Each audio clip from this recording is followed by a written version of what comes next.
Okay, I'm live. All right.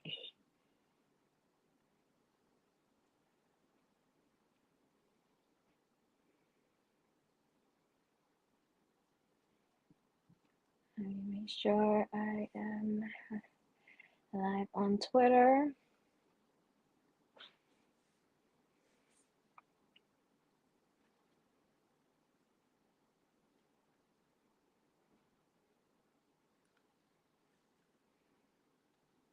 Mhm.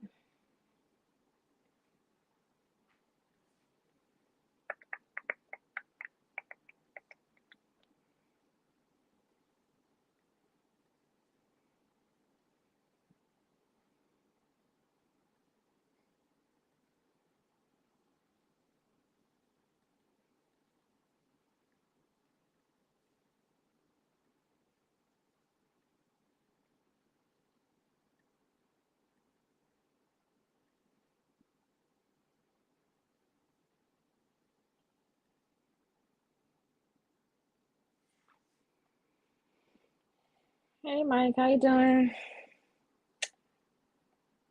Hope you're having a lovely Friday. If you want to hop on, the link is in the chat. You know what? My don't start. Don't start. Hello, Danny. How you doing? It's pretty strong, but it's good. Yeah. See, Mike want to start shit already. I haven't even been live for 5 minutes yet. Uh, um, let me invite some people. Stream. See, people want to get up here and talk their shit on a Friday. Let's see. Um,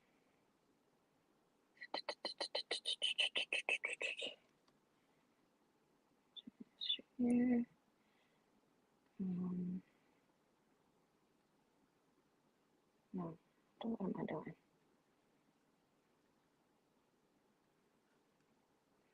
Messages.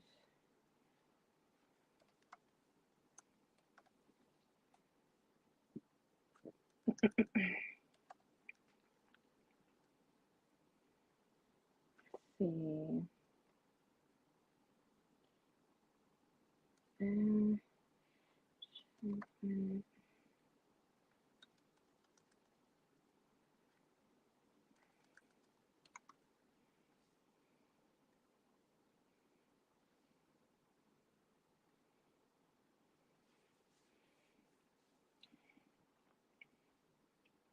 okay.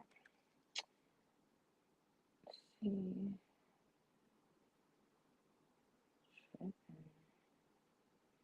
Okay. So these messages. Saludos, Jesús. Um, you watching Pro Box tonight? Um, Depends on what time I get off of here. I don't know. All right, Bobby, you doing the most, but enjoy your day as well. Yeah, doing the most tonight. Why y'all talking shit like this today? Y'all supposed to be Team Nike right now because on Sunday I'm having um the verses, and I don't like this energy y'all giving me.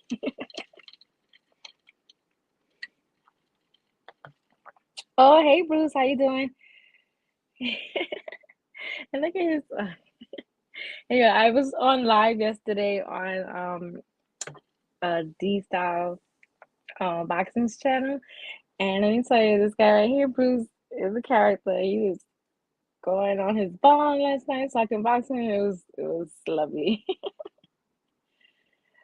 I'm gonna put waiting for my regulars to. I just sent them the link to see if they want to hop on and talk some boxing, or I don't know if you guys watch hockey, um, the draft last night, the basketball.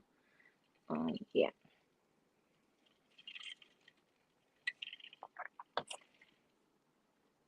Um, yeah, whatever, Bobby. It is you and Michael are talking your Spence trash.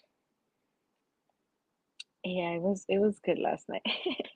And you really caught me off guard when you was hitting that bomb. Oh my God. Oh, let's see. This is the link if anybody wants to hop on. Trying to see if Julius and Checkmate are gonna come on. Um, who else? Oh, probably. Let me hit up. What's his name? What's no.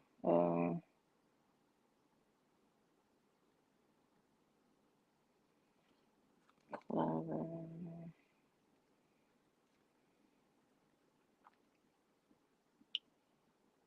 Okay.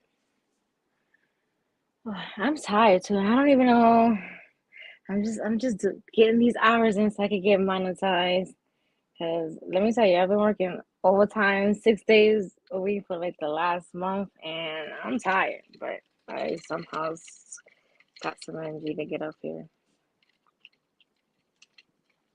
How you doing? Let's talk sports, y'all. Do you want to hop on and talk some sports? I put the link in the chat. I don't know if you want to talk about the draft. You know, my Knicks. Oh, to just give me a headache. I don't even think I want to talk about the draft because my Knicks they really piss me off. Oh, let me see.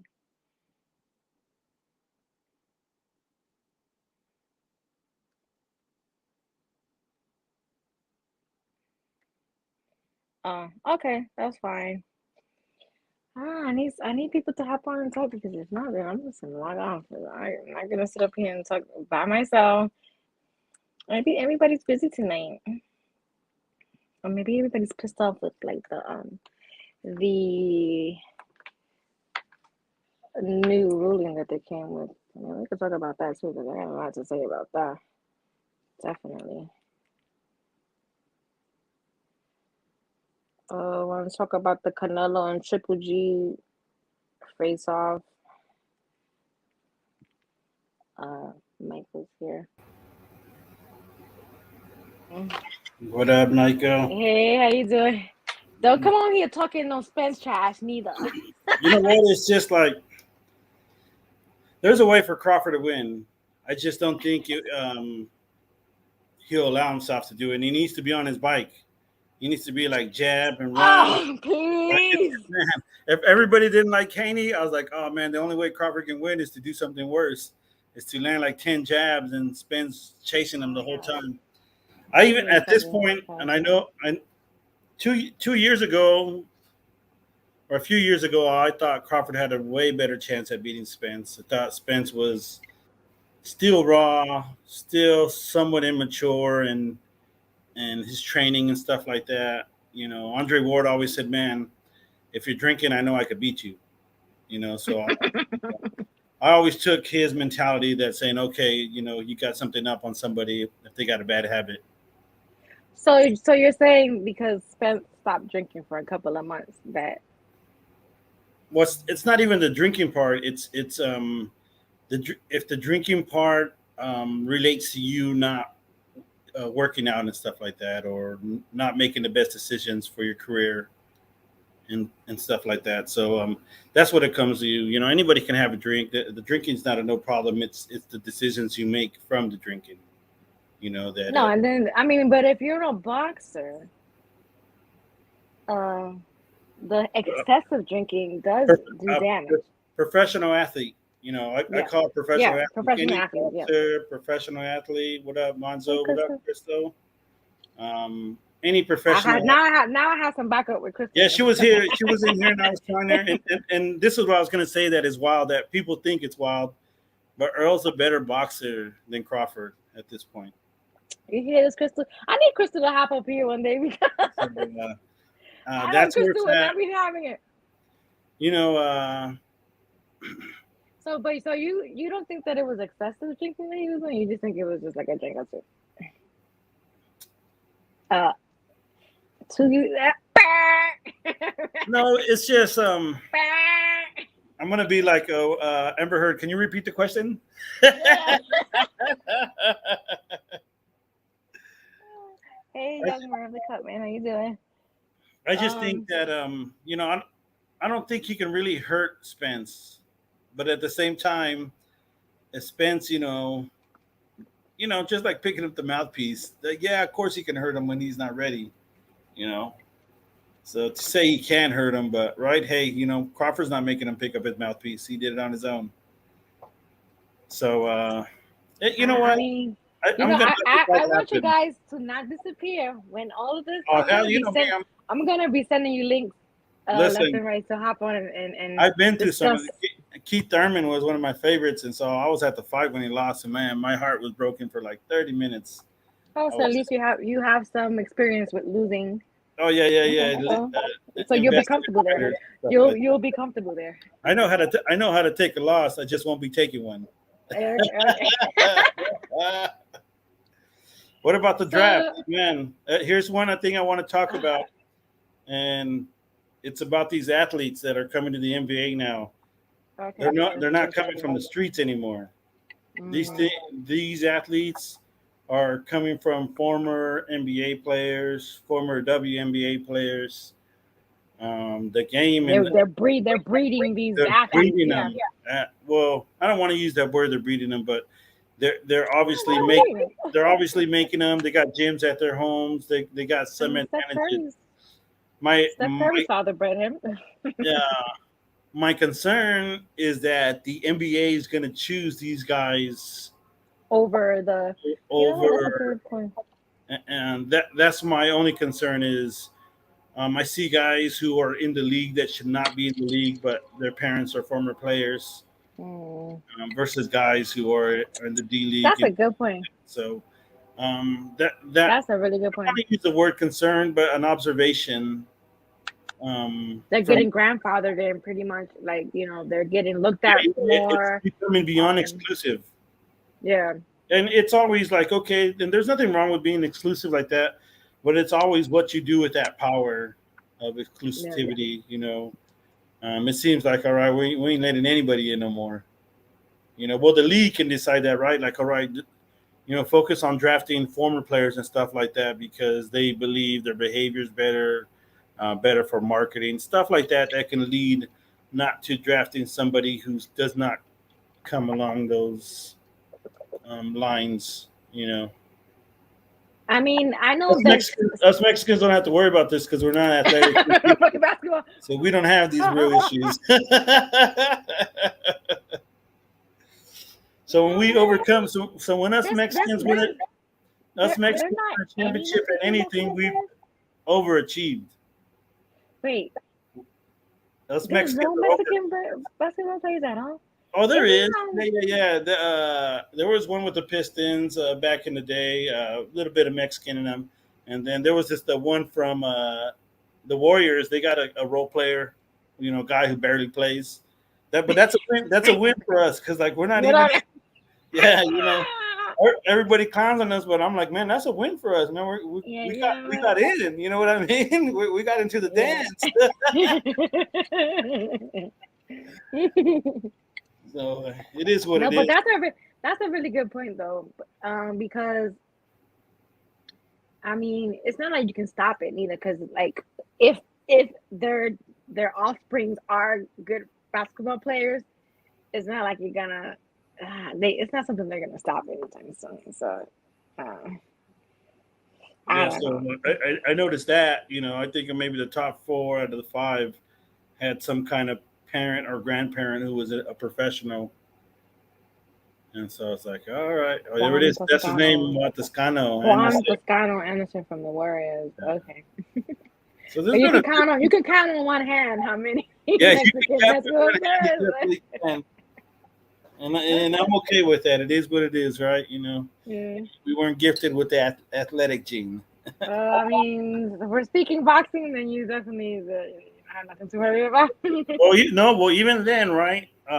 There's definitely more talented fighters. I would say these Mexicans, they got a lot of corazon. They got a lot of heart when they fight.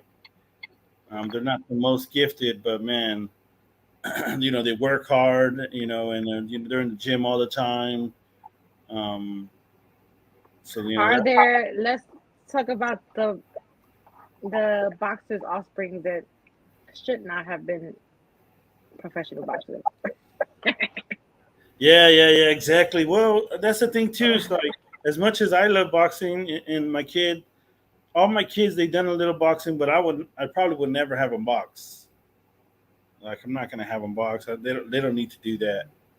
But what professional boxer that you know right now has a child in the boxing career that Well, should not be boxing?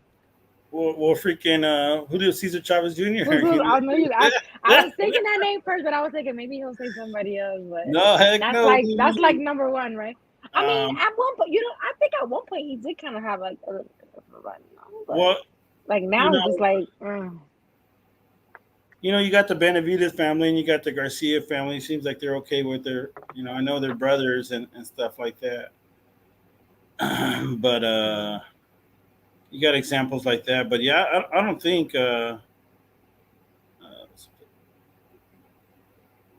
Dang, Five Sons in the league, huh? He's doing it. I don't know mm, from the same baby mama, five, yeah, because that's cheating. five sons. Yeah, see, that's crazy. That's not fair. I mean, come on, all of them are ballers. Like all five of them. Come on, that's That's hey crazy. man, that's a good. Those are good genes right there. You know what I Mm-hmm. mean? Those are good genes. And Patton, yeah, Patton, and Shane Jr. Shane Jr. Yep, there's some good ones coming up. So Are those yeah, good ones they're, or they're out there. I mean, you got that Ali guy too, right? So I mean, he's listen, he's a if ground not if ball. nothing in life is working for you, and this is what you wanted to do, you wanted to be just like your dad. That's good, but I don't think it's the fathers pushing him. Is what I'm saying. You know what I mean? Hmm. The Um, Mannings got genes like that too.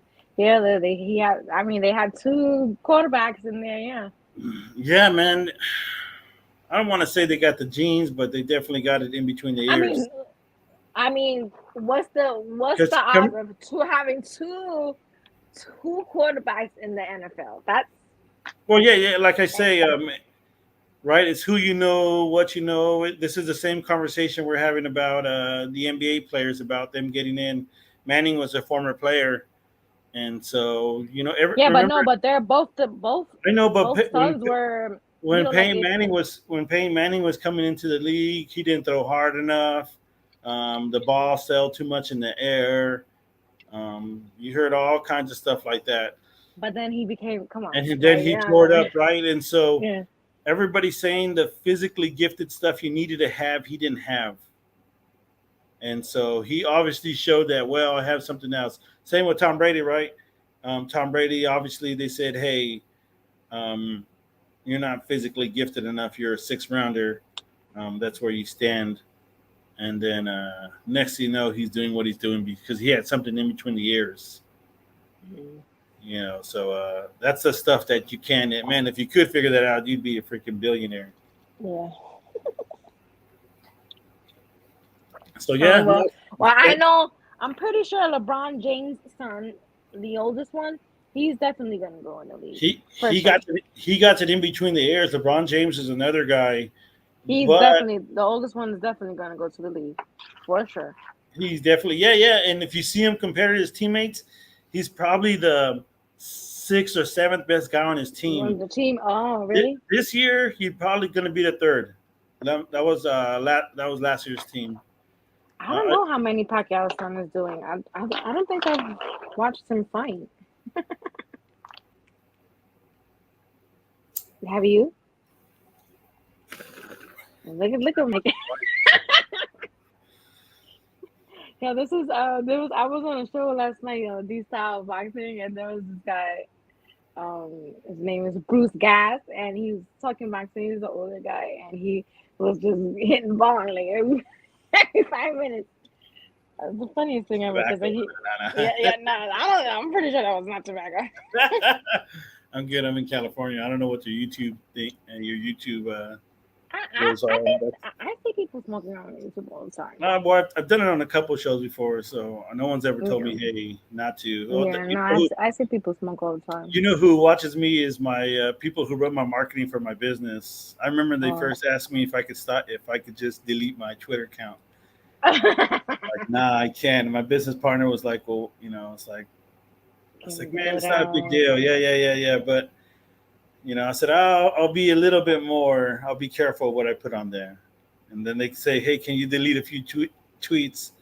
I said, "All right, I could delete those two if you want me to." And then, but yeah, I'm not too concerned about. So, what did you think about the?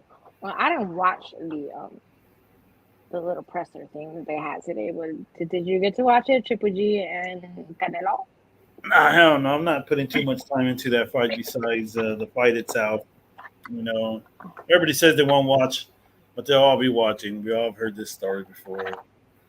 I know, like we talk trash with them. I know like there's fights that I always talk trash about. I'm like, but I'm a boxing fan, so I still end up watching it. So it's like whatever. Yeah, yeah. It's like stop. Yeah. When they're like, "Oh, I'll never pay for his fight, or I'll never watch his fight." I'm like, all right, well, you talk about him enough, or you probably should. Hence, I used to talk about Canelo all the time, but the hatred got hella loud where I could just watch the haters and what they say and be like, all right, if they're trying to knock something down that he did, it's just like, okay, that's a credit for him. Here we go. Here go Canelo's biggest hater Here right we go here, right here. live in Oh no, in no, the I got ring. him down. I got him down right now. When Triple G loses, Ray Jackson's a Triple G fan in my book right now. So I don't. He's a Euro bum right now, Ray. That's where you're at. Because I'm saying he's Canelo's biggest hater, or in my opinion. I would say he just celebrated some of He's the a trolls. Canelo hater. He's No, a no, no. Canelo hater. I give Ray Jackson the pass because they were always trolling his ass, and so and the people who were trolling him were Canelo fans. So he was just like, you know what? Right. Yeah, we're about to get Ray that. is a Canelo hater. No. We're not gonna let Ray off the hook like that. He is a Even Ray Canelo knows. hater, and he's a fucking Crawford hater too. He doesn't like anybody with the last name starts with C. Let's talk sports. I think that's the stupidest freaking conversation right there. The Canelo, which one is bigger? They're both great fights. They're both going to make money. I don't really know. We should more celebrate that they're both going to be big fights. So Yeah, because yeah, I saw somebody the post. amount of energy that's getting put into this is borderline dumb. I'm like, why are you even putting energy to arguing some shit like this? You know what I mean? Yeah. They're both. I, I mean, I don't think. Nah. Canelo's always all his fights are just gonna be labeled as big fights because it's just Canelo. But I don't think they should compare Canelo with Triple G to Spencer and Crawford. Like we haven't seen this fight yet. Canelo and Triple G, we've seen it twice already. So it's like, come on. And nobody particularly really wants this fight. It was just in the cards for him, in the deal. But nobody really wants that third Well, fight. We all the casuals want it. What we want, right, as boxes is junkie. Canelo. Yeah, we want Crawford and Spence. So. Yeah. The casuals though, they're eating up that Triple G shit. I'm like, man, you guys are freaking losers. Pick a side from what? Well, the fight. Which one do you think? What the bigger fight? Well, because I'm like, I don't know. I think I always make it clear who I like. So I don't know what you mean pick a side. Because if it's Spence and Crawford, I already picked the side. They're both So they're both gonna do like 400K or something like that. 400 or 500K. The upper ends on the promotion. You know what I mean? yeah, see, Kristen knows is like I already picked the side. I'm a Crawford fan, so I'm gonna go for Crawford in that fight. But as far as like what's the biggest fight, I don't really think those two should be like compared. Like, we already seen Triple G and Canelo fight twice already, so it's like, we're not excited about this third fight. I mean, at least I'm not. Like, You're gonna watch it. I'm gonna watch it, but I'm not like, it's not on my list of fights that should I know, happen. but You know what I mean? that's what they're gonna go off. They're gonna go off views. You know what I mean? I mean, because I'm a boxing fan. It's not so much as because I want to see this fight. It's because, you know, I have a YouTube channel. I'm gonna talk about the fight, so I do need to tune in. So, or to see which fight you feel would be bigger. I feel like Spence and Crawford fight would be bigger to me because Don't do this to I me. mean, We need this world. We need this worldwide. Where we at worldwide? no, but that's what I'm saying. But no, the question is for me. So for me, it's bigger. But like Canelo has a lot of casual fans. So as far as people tuning in, I think it'll probably go to Canelo because he no matter who he's fighting, people tune in. You know what I mean? So if that's what you're saying, that's why I say they really can't compare because Canelo could fight bumfuck from around the corner and people gonna, you know, they're gonna tune in. They're gonna tune in. hmm Canelo versus bumfuck and be like, yeah, viva Mexico, Oh yeah, and they're gonna pay tickets and stuff like that. yeah. I don't think I'd ever go to a Canelo fight just because it's overpriced. I'm gonna have more fun at home watching it. um, I feel you on that. And yeah, because I know a ticket for it kind of like, see, because if I go to a fight, I need to have good seats because I'm already blind, so I don't want to see a fight from like in the nosebleeds or whatever. Because if I'm gonna be at the nosebleeds looking at a screen, I might as well just be at home watching the fight at home. You know what I'm saying? Yeah, yeah, yeah. I know Um, exactly what you're saying. so if I go to a fight, I like to have good seats. I'm not gonna be in a nosebleed with my neck just like crack back to watch the freaking fight on the screen. Nah, I could be home for that. Ray, you've been telling me Crawford freaking sucks. So he's not. How can he be top 5 P for P if you've been telling me he Hey, sucks? you know what? That's So, a yeah. good point. That's a Nah, you've been good telling me point. all I hear is Crawford is trash. Yada yada yada from you. What? You heard I, that, Ray? You heard that, Ray if Jackson? I was just listening to you, I would think Crawford's a Euro bum. Hello. Speak on it. And this is coming from a Spence fan, okay? But they know your track record, Ray. That can't be your argument, Ray. Nah, Ray's the kind of dude you already seen Ray bashing Canelo, then he has to bring him to save him versus Plant. Yeah, yeah. Can't do that. Like hell no, you can't do that. Hey, baby, how you doing? You see, Ray, no, like, yeah, he see, I mean, well, I'm glad this is on video because I'm gonna go back and screenshot this, You and can say that, Crystal. You're allowed to say that. I'm saying I'm going to definitely screenshot this. Pose for this, Mike. Pose with like a punch for this. Like, oh wow. Definitely gonna screenshot this, Ray, because you definitely don't have that. You don't give those pops on Twitter. You definitely don't. And then, and you know what, Ray? What you do online with what you did today, no matter what Crawford tweets, This man's gonna Ray's log gonna off. gonna be he's gonna go on his tweet and sign the contract, sign the contract. And it's like, God, he's not even talking about boxing right now. He's talking about another world issue going on. And here come Ray, freaking being a troll. I signed the contract. I'm like, wow, this man can't even tweet in peace. You're gonna have to. Jesus. You're gonna have to post that screenshot after he says that. Yeah, you know what? I definitely that's why I love receipts. Oh my goodness. I'm like, damn. When I saw him tweet that today, I'm just like, this man is tweeting about a whole different subject. And Ray is on here like the troll, the Crawford troll that Ray, he is. Ray's not a troll. He's a real deal. I met him in real life, man. That fool's And legit. he be trolling. He be trolling. Right. He be on there. He likes to get the people going. And He does. Yeah. he, Listen. He he gets the used to be people real going. quiet before. Yeah, You he know. used to be real quiet before. And I don't know, between the last year and a half, he's unraveled into it or like a great troll. He knows how to get that. He starts to go viral with it and everything. Like there's like people like he'll get up one morning and just be like, sources say that Crawford didn't sign the con. Like he don't got no sources. He just be throwing it out there, and then these It's things so get funny, like man. 600 likes. I'll be like, what the fuck? Like people really believe that he got a source that told him this? Like, And wow. if it was close, he's like, I told you. Oh my god. So yeah. Oh yeah. You see, Yeah. even Crystal got some receipts on you, Ray. Yeah, so Damn. she met him in person and he admitted to being a troll. So yeah.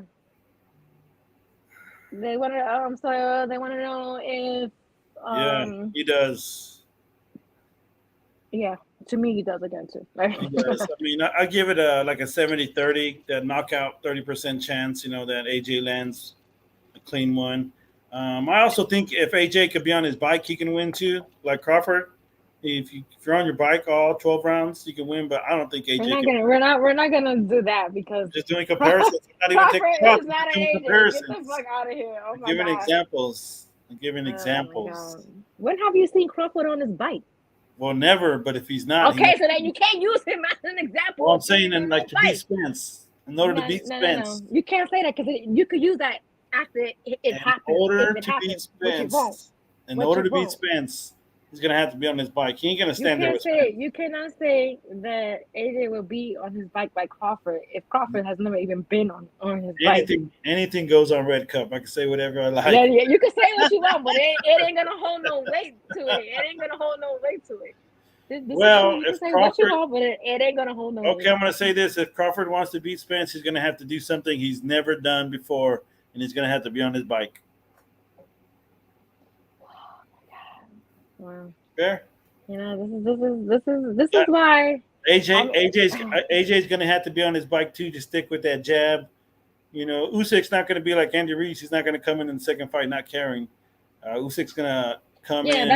that's what I was telling people last night too, that Andy Ruiz didn't come to that second fight prepared. Like he came way less prepared than the first fight. He came like he just put in his 2-week notice and was ready to get his check. Yeah. Hey Julius, how you doing? Hey, what's up? How y'all doing, man? That's good.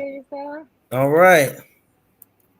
People talking about Crawford Spence like they have a fight day newsflash. Yeah, but exactly. But this is what I'm telling y'all that Ray. I'm gonna put Ray on blast. Ray be trolling. He do not have no sources to tell him any information that y'all be seeing him online. But people want that information to be true, so they run with it. And I saw one of his tweets that was like a complete bullshit. He said, sources said something, and it had over 600 likes. I was like, wow. Right. And he said breaking news. Yeah. Breaking news. Yeah. Terrence Crawford is holding up the fight.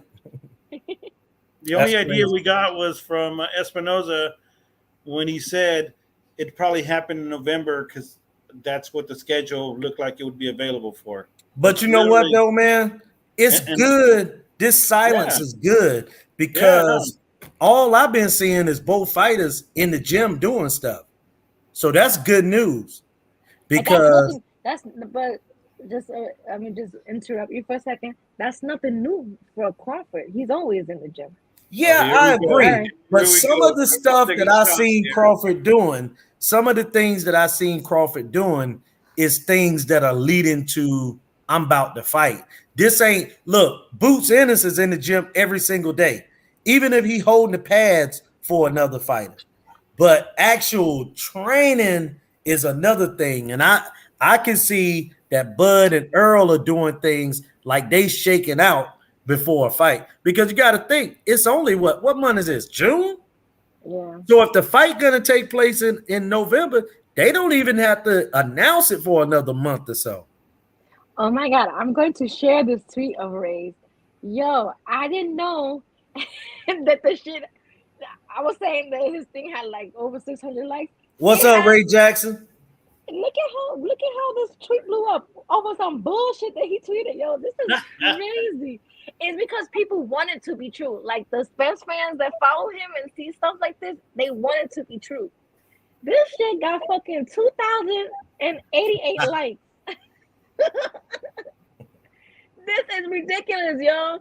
Oh my God. My man Ray. Do your thing, Ray. Ray got that inside source, man. I don't, The inside source is when he just wakes this, when he just feels like saying. I don't know what to Breaking tell you, news. man. He got the source. Errol Spence versus Terry conference time 55. He must have got Espinosa. He must have got Espinosa's number. Yeah, but guess what, though, guys? Let me tell you this. There are people that are so-called in the media that do the exact same thing. I remember one time Dan Raphael said that a fight was guaranteed to happen on this date. I want to say it was like a March 7th, or March 10th. What's good, Ray Jackson? And the crazy thing about it was that was the same. He said it was going to happen in Madison Square Garden. That was the same day they had the Big East tournament. The Big East tournament has been at Madison Square Garden on that same weekend. Yeah, I remember for that. 50 weeks. For 50 years, I meant.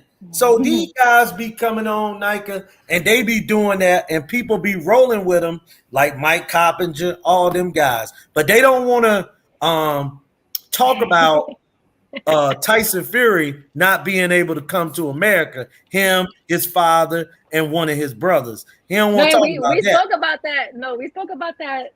So when it first came out in the news, because you had called it the week before.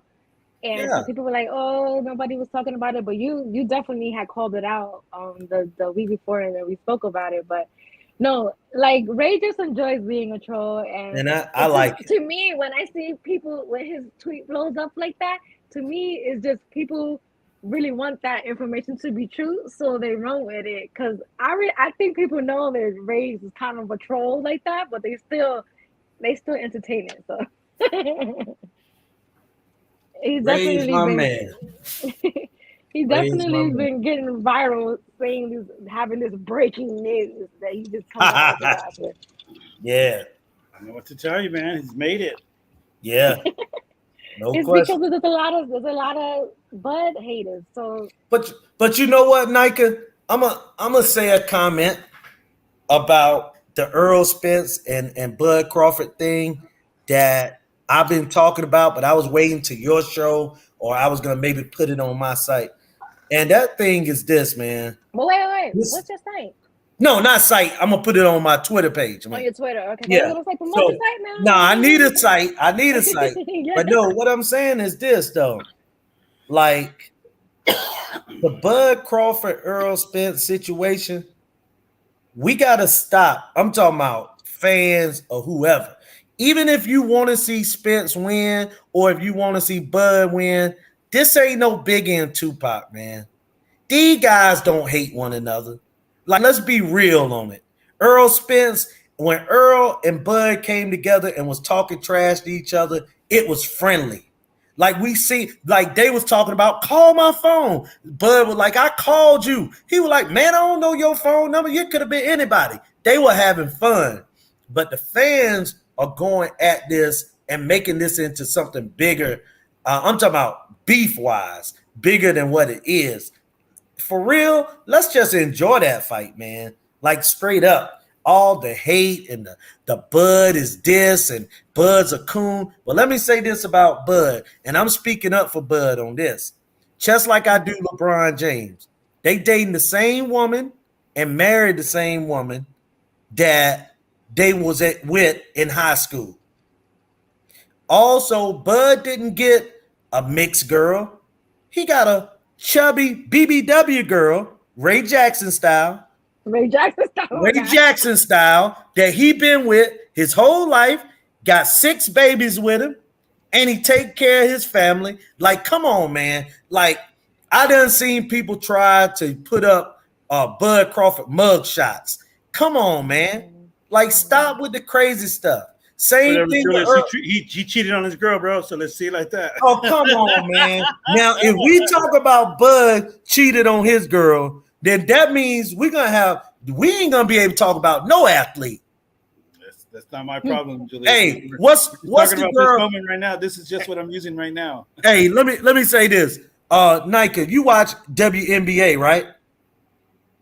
No. Well, you don't. Okay. Well, it's a lady named Candace Parker, right? I know, but I do know I do know like the. We know Candace Parker. Candace Parker left her husband that was playing in the NBA for a white lady. Mm-hmm. I haven't seen one person call her out. She left not on Team BBW 100, Ray Jackson. Hey, I ain't heard but one person call. She don't get called out for it. You feel what I'm saying, man? Mm. But now they're gonna call Bud out because Sean Porter dad said he beat up a fighter. Nobody really reports about WNBA like that, to be honest. Yeah, no, but I'm just saying. I'm saying if we start calling out Bud for cheating on his wife because Sean Porter dad said that he beat up a fighter about a girl, like, come on, we'll be talking about everybody. Yeah, but what I'm trying to say is like the WNBA don't really like. Oh yeah, really, no, I feel the biggest news that's been talked about is like Brittany Griner. Brittany Griner being incarcerated right now. Yeah, that's the biggest news. Everything else is kind of like they don't really report about it. So. Yeah, Bravo. He played with the Atlanta Hawks, but then after he played a few years. Then when Candace had the baby, he actually got custody of the girl, but just shooting that out there. She paid some child support and stuff, right? She paid child support. Yeah, no, Sheldon was a first round pick, right? Yeah, she pays some child support. That's what I do know. Sheldon the story. Williams was a he was a top 10, top 15 pick, right? Who's that? Sheldon Williams. Yeah, he was a first round pick. Yeah. But she paid child support because he's taking care of the kid. Baby, Good for him. Yeah, that's what I'm saying. But like, we don't look at Mike go. Good for him. but look, Nayka, see, those stories are good stories. So we don't want to report the good stuff. Like Bud Crawford got his own business. You know what I mean? Mm-hmm. Let's start reporting those good things. That doesn't sell fights, Julius. No, that do sell fights. Evander Holyfield was a Christian his whole career. All he talked about was Jesus. And the last time I checked, his name is in the top 10 selling fights a couple times. I'm not going to lie. I do not ever remember once him bringing up Jesus after watching his fights. But it's been a long time. He's Mr. Jesus, brother. That's been a long time. It's been a long time. So maybe, I was a kid when that stuff was coming out. Hey, well, how old are you? Not trying to get in your business. 42. Yeah, well, hey, me and you around the same age, bro. You remember Holyfield memory to me. Hold on a second. Him fucking people up. Yeah, but he was into Jesus, just like Andre Ward used to say Jesus all the time. Yeah, I remember that with Andre Ward, and the same thing. Like I say, he didn't. His fights didn't really move the needle. Yeah, not like Holyfield. Facts. Yeah, you know what I mean. So yeah, and I don't think anybody's degrading Bud. I haven't seen anything where I've seen anybody saying, "Hey." I think it's just all been more about. No, you got a lot of You have to follow the. At the same time, man, Facebook. I don't see these arguments. Like I didn't see this whole Bud versus Triple G fight thing on Twitter. After a few days, everybody was like making it a big deal. I was like, man, I don't follow some of these people who say some nonsense stuff. Like, hold on a second, Michael. Let me answer Damien's question. Damien, I know Nayka heard. And Nayka and my man heard me. I didn't say that Holyfield was living a great life, a celibate life. I said he talked about Jesus. I didn't say he lived it. I said he talked about it. David said, that man everybody knows Holyfield had a lot of kids. Do as I say, not as I do. Exactly. Yes, that's exactly what it was. Hey, Elda, how you doing?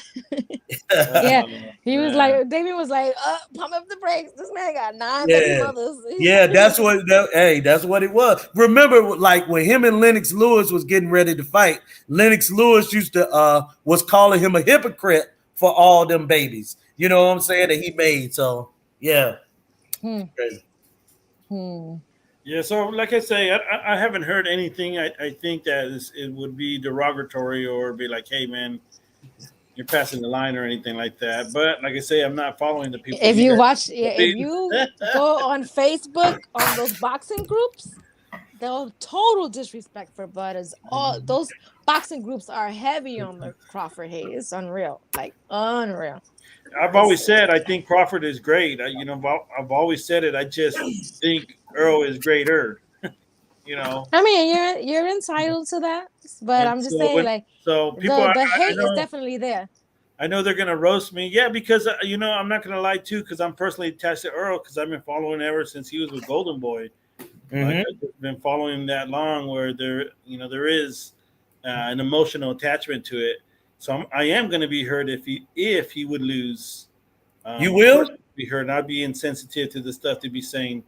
Well, Michael, But yeah, go ahead. I'm also going to say, like, hey, man, I never once said that Crawford was a bum or that he wasn't great or anything like that. I've always said he's a Hall of Famer. For me, there's no L out of this fight. I think that's what I want people to get out of this is that there's no real loser in this fight. Someone's going to win. Yes, there is a winner. But if you fight and you take this fight and you lost, I'm not going to be like, yeah, he has that L, but he lost to this person, but he lost, like I'm always going to have to hear the Bivol thing, like forever, no matter what from Canelo dudes from here out. I'm going to hear the Mayweather stuff.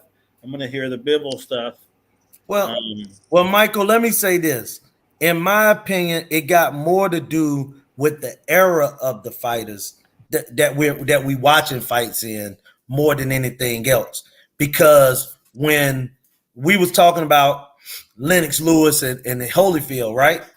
No one was saying when Lennox Lewis was getting ready to fight Holyfield, oh, you got knocked out by Rockman.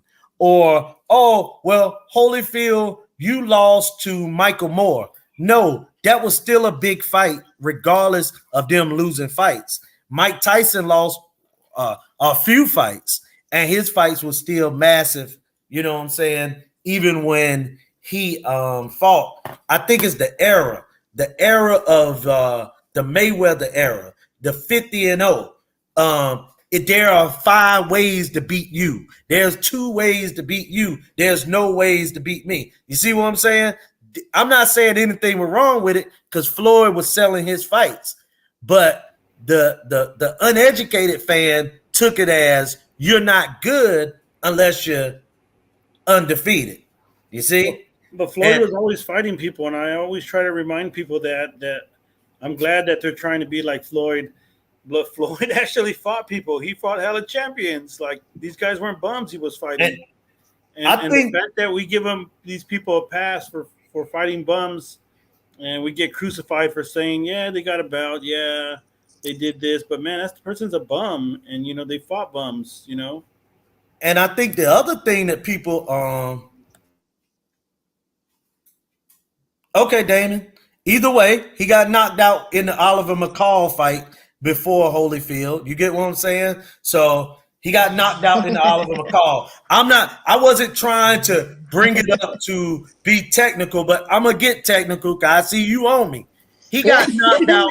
He got knocked out in the Oliver McCall fight early in his career. He also got hurt by Frank Bruno early in his career. And now people say things about fighters that lose and get hurt in fights. And Holyfield did both before Mike Tyson fight and before the Klitschko fights, which was his last fight.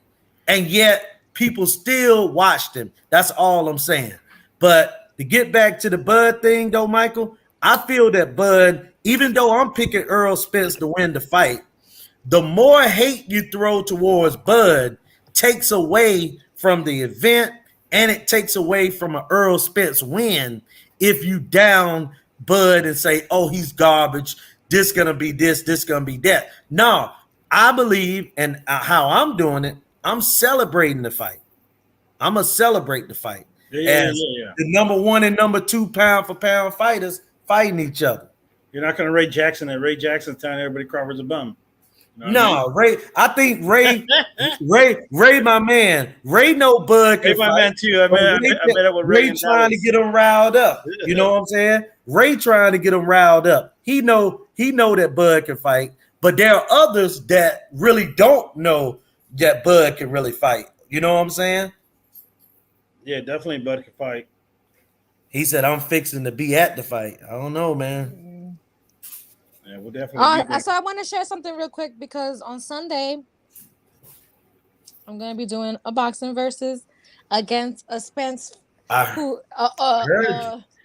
another Spence fan who used to be where he was initially a Spence fan, then Spence shunned him and he flipped to the Bud side. Oh, what did Spence do to him? You're taking a tune-up. I think that he was at a fight or something like that, and then he was trying to talk to him and he ignored him or some shit like that. And then he got in his feelings and started talking about it on YouTube. And then, they just like threw him away altogether. And now he's back to being a Spence fan again. And now he's talking shit. So he was like, you know what, like you always saying this, you don't want to debate me and this and that. I'm like, oh, you know what? I don't be debating. I'll be the moderator. But you know what? For you, I'll debate because you're a flip flopper. Nayka taking a tune-up over here. Yeah. So I want to share the video. Feel like this is a real event or anything like this. I want to share the little video. It doesn't have the music that I did to it because I did it on my phone. Yeah, I seen it right away. I was like, oh man. All right, let's see. All right, so yeah, this is who I'll be. This is who I'll be debating on Sunday. His name is Mr. IOTBA, which stands for Mr. I'm on that bullshit again. And you know what? He really is on that bullshit again because now he's back to being a Spence fan and talking shit about Bud when he was riding for Bud for like 2 years because he was knocked off of the Spence team. So you guys don't miss this on Sunday at 7:30 p.m. Oh, yeah, I'm going to be there. So, yeah, this guy talks... this man even... When Spence kicked him off, just completely did away with him, he got on YouTube and started crying about it. Really? Yeah. You got too much ammo. This is not fair. This is not fair. You got too much ammo. He was calling me out, talking so much shit, saying, "Oh, I'm scared to debate." And I told him, "Hey, you know what? Fine, I'll make you cry like you cried when Spence dismissed you." And he's like, he's actually a great sport because I was talking mad shit back to him about him crying. He didn't really give into it. So yeah, we'll see how that goes, buddy. Hey man. All right, so how do I close this? That's crazy that these guys, man, and I get it, man. They watch these athletes and they feel like if they speak to them, man, that if they disrespect, you know what I'm saying? Like they don't know you the way you think you know them. So when you be calling them, you be like, EJ, what's good? Or hey Bud, hey man, so and so, Michael Jordan, LeBron James. Like, come on now. Come on now. They don't know you. But he did know him. He was real cool with He did know him. Yeah, he did know him. Spence took him in because he knew that he was a big Spence fan. So he let him be at the fights with him and stuff like that. And real? He was cool with him and the trainer and everything. Okay. And then he got ignored one night and then he just lost his mind and he was like fuck Spence. He was like, he went on the fuck Spence tour and now he's back. Yeah, I mean, what did Spence say to him? I don't know what he said, but he just, I think he just ignored him one night. Sometimes people don't want to be bothered. Yeah, they just say, what's up? Hey, how you doing? Moving, keep going. The Bud fans gonna go in on the Spence fans and vice versa. This is no different with Leonard Ford Duran. Hey, it was one difference, Damien. It was one difference. It was one difference. The difference in this fight is this is the biggest, and use the word from Tariq Nasheed, this is the biggest FBA fight in the last 20 years. Let's celebrate it. Let's celebrate it. Yeah. Let's celebrate it. Like, Duran spit in Leonard White face. Even though Crawford's going to lose, I still think he can beat Mayo at 154. You're welcome, stuffed in so very nicely with Steph, even though Crawford's gonna lose as soon as Steph gets on the hi Steph, how you doing tonight? I'm good, man. Hey, Michael. Julius, what's going on, mate? What's up, Steph? Where's Checkmate? I don't know. I sent him the link. He's probably busy, but he'll come. He might be making a video. Hey, Crystal. Hey, Crystal. Yeah. Yeah, she upset with me this at the end of the week. You know, I think I said some things that finally got under her skin. What did you say on one of the spaces? But then I asked her, But then I asked her some questions. No, but let me say something before you go in, because on the spaces you came back to the spaces with a big bang. Oh yeah, oh yeah. He's definitely in SoCal. I was like, oh man, yeah. He's like, he's definitely in SoCal. It's like they're the nicest in the world until you test them, and then they're gonna bring you back down. Yeah, I was like, wait, Steph is back, Clever's back, and he's like coming back with a big bang. He got everybody riled up. I was like, oh Lord. I told him everybody missed him, but I don't think they meant like that. Oh, so what did you say that got? I'm looking for a bottle opener.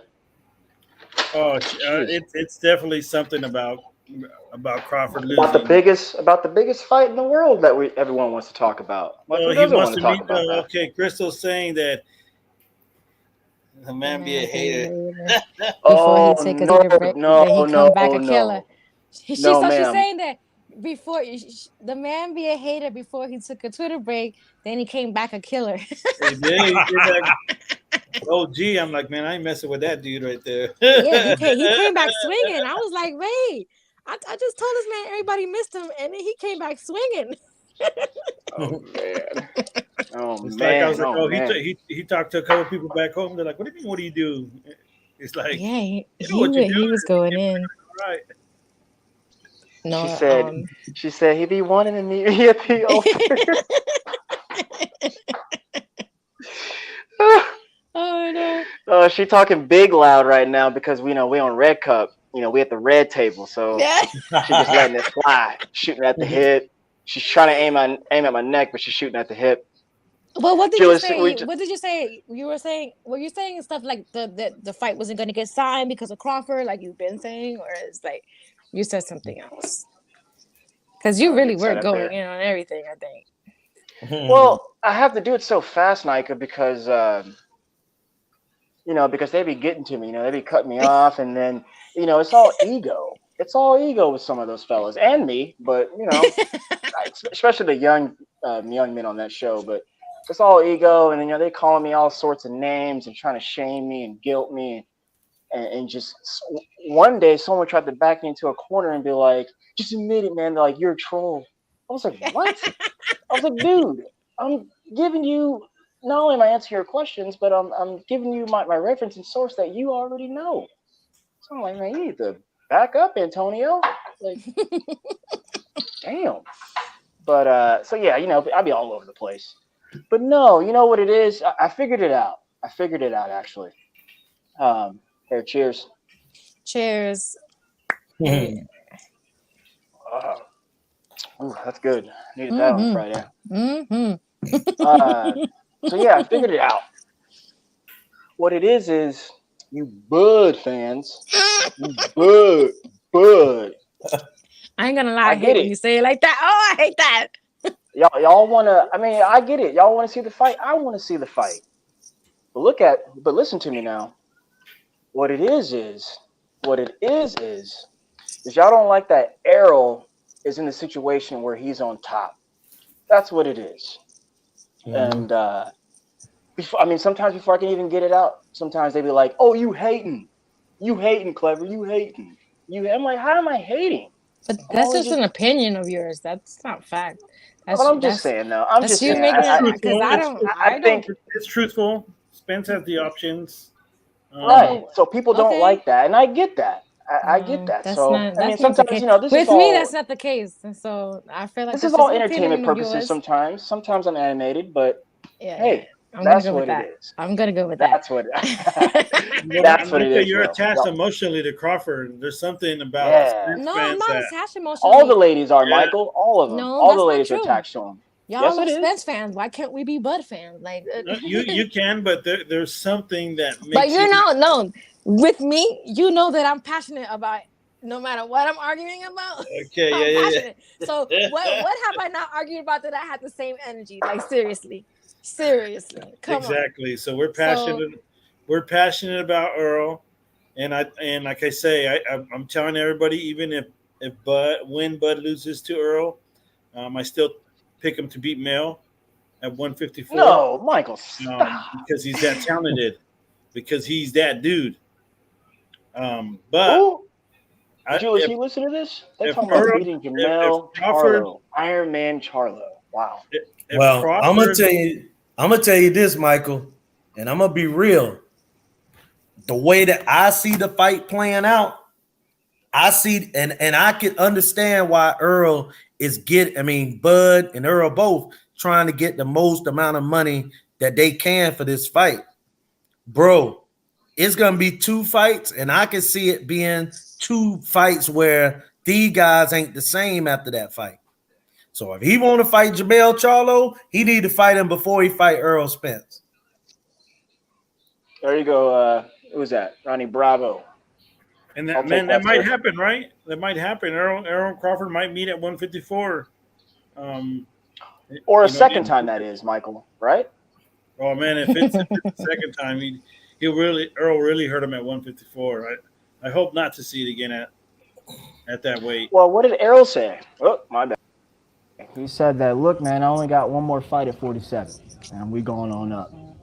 We're going on up from there, right? We all heard. This is both of their last fight at this weight. So yeah, I thought that was interesting that he said that last time. Who's that? Terrence. Because, after he beat Porter and all, and they had all the lights and the camera and the actions in front of his face, and he asked the crowd, who's the best welterweight, and they all were like, you, Bud. And he instantly goes, oh, yeah, they asked him quickly. He kind of sped over the Earl situation. Hold on, what'd you say? I think we called a hater when he Sauces, not sauce. See, the way I say sources, it sounds the same. I can't even differentiate the way I'm saying this. Sauces, not sources. That's too close for me to say it 2 different ways. The fight's not gonna get signed. The fight's not gonna get signed till like September. Sauces and sources. Michael, what do you know about the negotiation? What have you heard? Nobody knows anything about the negotiation. I'm asking Michael. I just go based off what fights are usually announced. They're usually only announced officially a few months before. So I'm guessing, they announced early September, then October, fight in November. I know that Stephen Espinoza said November was available, and I think October was booked or something like that, based off their scheduling, because they already had an idea what scheduling was. So he said November was the best date. So that told me that they wouldn't announce till late August, early September.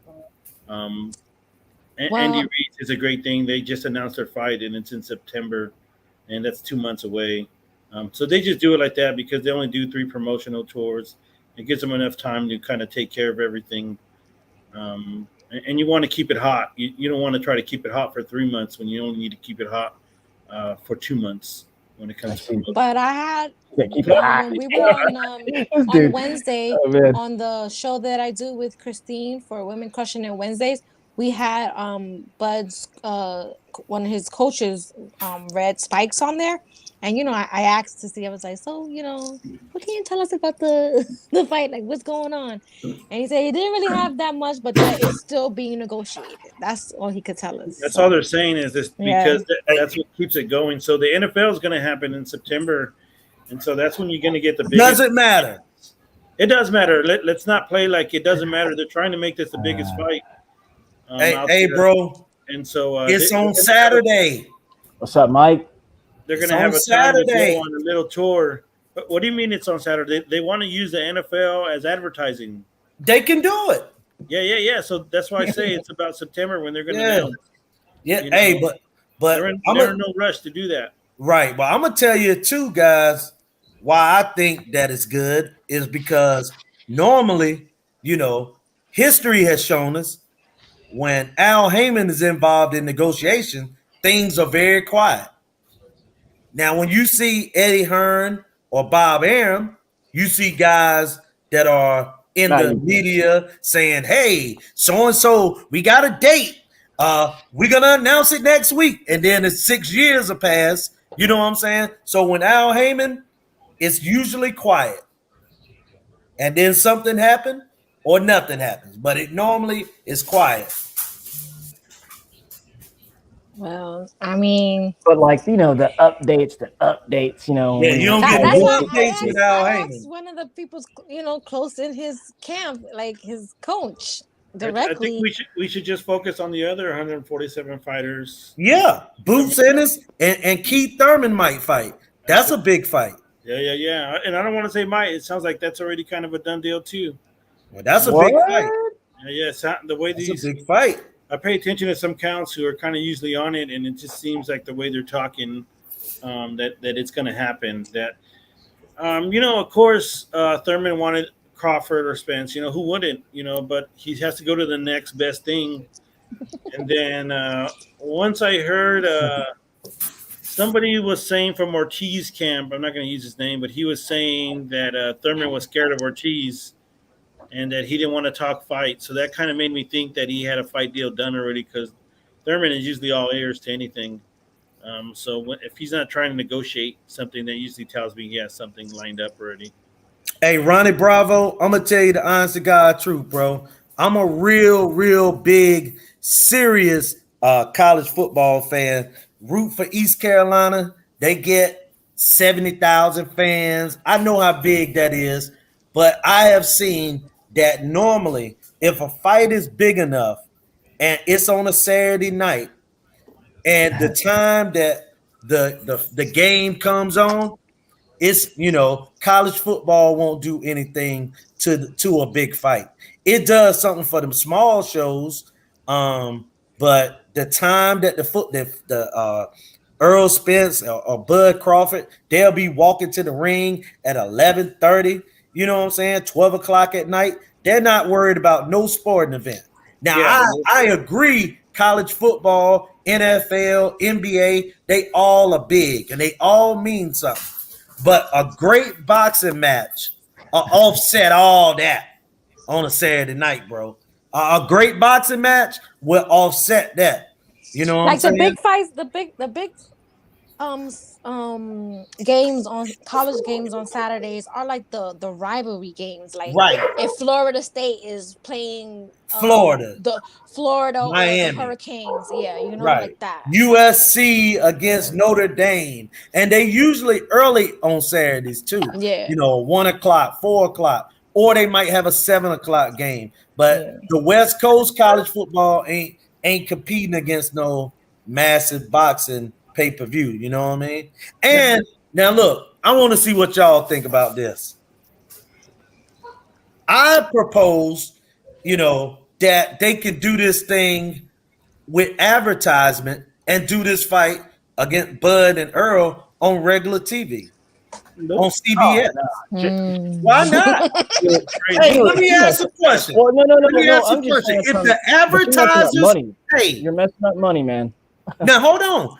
Because I'm pretty sure that's part of the negotiations that they're having. Like how much Nayka, let me ask this question, Nayka. If that fight was on regular CBS, 100 million homes will watch that fight. And advertisement is how the Super Bowl makes money. The Super Bowl makes as much or more money than any other sporting event. And I have never seen a pay-per-view on any of it. Well, because advertising is an American sport that are watched. Boxing is too. Well, I mean, not that many fans don't watch boxing the way they do football. I'm just saying, with the way that people are stealing and streaming, you're gonna have to think outside the box. If you can get different like Mountain Dew, Budweiser, this person, that person, if you can get that advertisement money, if a fight's big enough, I'm just saying the I think the sky's the fight limit. is big, but for the real boxing fans, I think somebody like Canelo could get away with something like that, but not Spence and Crawford. What? Like a lot of they're not a household name for a lot of people. But Canelo is. well, let me ask you a question. Julius, it would work with Jerry Jones. I'll be honest with you. Your idea works with Jerry Jones, but it does not work with MGM business, the way they do things. Well, see, they're the ones who are going to give them the venue. So you already know the venues for free. Well, here's the thing, though, man. If the last time I checked, it's a big NFL arena out there in Las Vegas.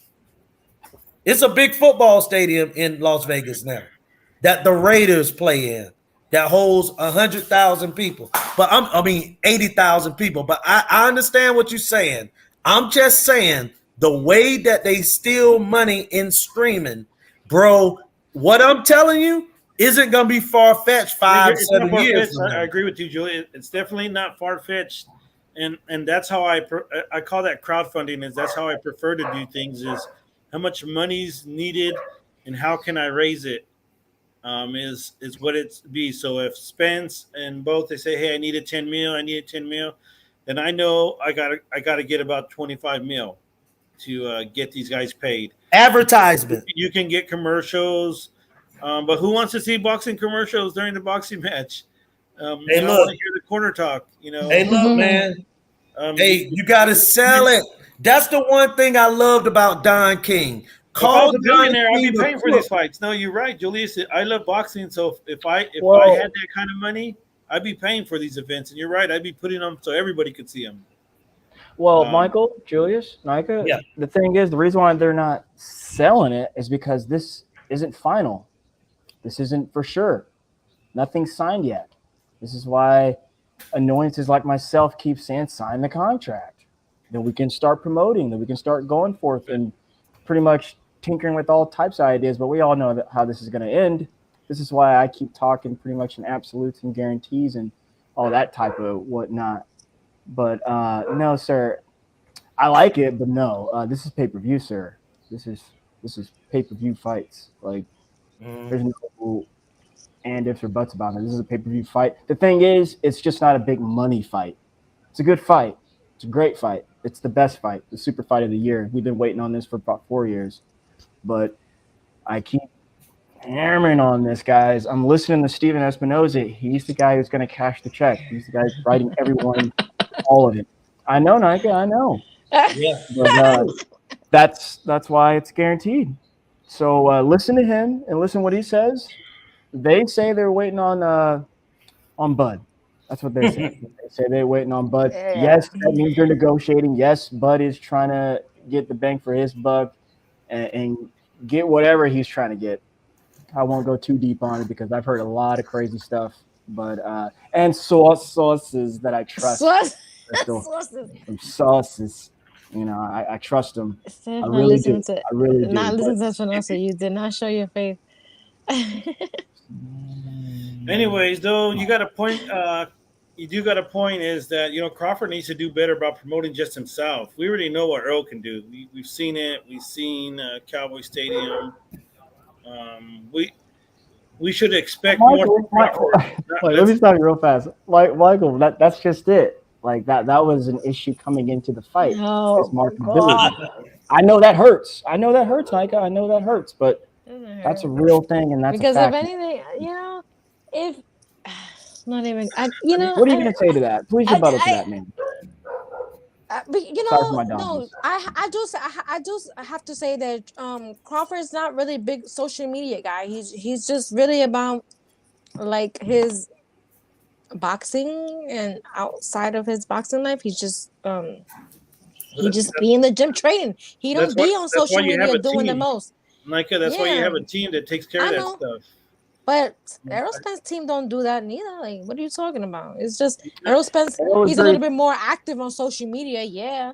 And that's what it takes. That's what it takes. Yeah, not sometimes not to it his could go for not in his favor, because listen, I'm gonna tell you one night what I saw, and he's lucky that I wasn't screen shooting when I saw this, because he was drunk, and what he did was he had posted himself having an accident on a Ford, like a, you know, one of those Ford, the, what do you call those things? Like those off ramp thing, the vehicles, four This is wheelers. Errol? Yes. Yeah. He posted it on his Instagram story. And then when I went back to record it, it was deleted. I was like, oh, he's so lucky that I didn't catch it. Somebody got it, he got into an accident. Like he was drunk and he was riding it and he fell off of it. Mm. This was I was think I've after seen the that, car actually. accident. Yeah, that was. He was in a parking lot, right? No, he was in a parking lot, I think right? it was on his land. Oh. Well, look, hey. I'm just saying, like, him being on social media. I said, no, you didn't hear me when I said him being on social media sometimes is not in his favor, because at that time he was drinking a lot and he was posting dumb shit that was like, you know. But that's not why he's a draw in the bottom. So you Bud fans can say all that. Because it may be because a lot of his Spence fans do all the posting stuff for him, to be honest. Well, I'm like, saying, what? Like what? Like, let me interrogate. Like what? What did they? Y'all post shit about him all the time, and y'all post stuff about him all the time. I'll search Twitter right now. Why don't you post things about Crawford? Do it right now. Because I don't need to. Fans. Because I know that he doesn't need to. I know that I don't need to promote him. Like, I know when it's time to talk shit, he will talk shit, and that's enough for me. Right, Julius, to me, he's a better shit talker than Spence. Don't block me. I'll listen to everything, man. Don't block me, okay? Don't mute me. Don't block me. You can play this back. You can do what you need to do. I'm not gonna back down from what I say. I don't need to go anybody. I just, Oh, come on, Mike. Bud was posting those guns. Yeah, because he was in a shooting range. That's not the same thing as getting into a car accident on your four-wheeler drunk. After talking about being shot, after Bud being shot, and he's out there with them guns again. Like, come on. Yeah, he didn't get shot from playing with guns, though. He didn't get shot from playing with guns. Here we go. Topic. You guys remember when Regis Prograis did that? Spence got into a car accident. I do. And then he got drunk again, and then got into an accident on a four-wheeler on his property. So you can't compare. Come on, hey, Nayka, guess what? Shane, I remember. And then he was limping. Right on, and Julius. that's why I saw the video. I was like, oh my god, let me go back and record it. And I went back and it was gone. How long ago was that again? That was like right after his accident. How long ago was the question? Well, he seems to be fine today, right? Yeah, but that's what I'm saying. That's okay. All right. Okay. And Steph, I'm definitely not a Regis Prograis fan. It is drinker friendly. I'm a drinker. It's called Red Cup Nayka. I'm just giving examples. Hello. I'm just saying, but we're speaking about professional athletes. Definitely not a Regis Prograis fan. Regis Prograis say a lot of Regis Prograis fan. Nah. Regis social media or like. Now, just some of the things he say. I like him in the boxing ring. I think that I like him as a fighter because I think that Regis is a car accident waiting to happen, either to you or himself. He's a violent fighter. You get what I'm saying? Regis Prograis is a fighter that's gonna lose fights because he's gonna run right into shots. But at the same time, he's a good puncher too. And he ain't afraid. I give Regis Prograis that. He's not afraid. He's a hard out for anybody at 140. But some of the personal things he say I don't like, but I'm keeping it boxing. Yeah, I think his time's kind of come and gone. You know what I mean? Boxiana. What's up, Boxiana? He was hot after that Josh Taylor stuff. He got dropped. He could have signed with with any promotional company. He wanted that Triller money. And yeah, that fake money. I kept telling everybody that Triller was money. I remember people were bragging about Teal, and I was like, man, he never going to get paid for that fight. It's never going to happen right there. Like, these guys are just doing it for promotion. They're willing to pay that fee because it's just like buying a commercial. Promotion. You know, it's a promotion. But even Teofimo was against Triller at a point until they signed him to fight.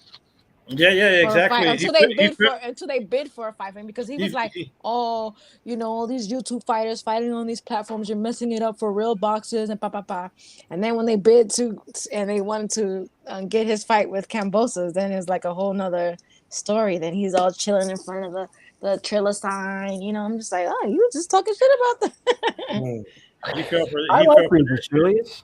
Man, I think you got it all wrong about him, man. He's a tremendous fighter. He's got a lightning jab. He's strong, like you're saying. He's I think at this second or third best, if not the first. And one. And the reason why he doesn't move up is because he's small, and he knows that. He's not trying to get into bigger, fight a bigger guy because he seems like he knows his place. But eventually he may, But he seems to be fine there, whether he's struggling. Josh Taylor was the first person I ever seen him push Regis back. I'd never seen anyone push him back up to that point, and it wasn't to the championship rounds that he finally started to get that dog and start to fight back. And I thought he won all those. I think his corner felt that way too, but Josh came out with it. But man, Regis, like you're saying, tough out. I love his jab. I love his setup, and he's a fighter who's so good. He everything's in front of him. He's able to maneuver like that. So, he can fight, man. I give him full credit.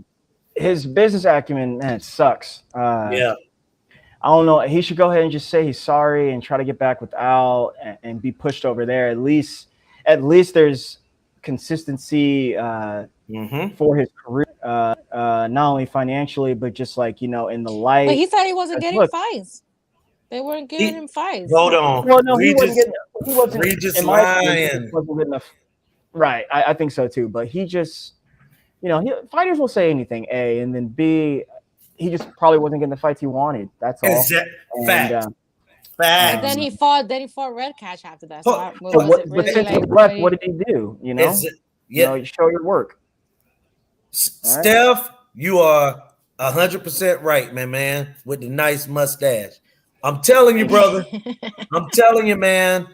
That's all it is. Regis did not get the fights he wanted. You feel me? He didn't. So you're telling me he wanted the Red Catch fight? No. See, a lot of times that was money, right, Julius? That was money. I'm about to tell you. They gave him a lot of money. A lot of times, Nayka, these guys will take a big payday against a nobody, you know what I'm saying? Because it fits their benefit. And when they want to fight, and I think PBC was pushing him to 47. That's what I kind of think. Like after the Josh Taylor situation, I think they wanted him to go up to 47. But now things are looking better for PBC at 140. You got Richardson, you got Gary Antoine, you got Matias, the Puerto Rican. You got some fighters out there that can fight. Matias and Regis is that might be the best action fight in boxing.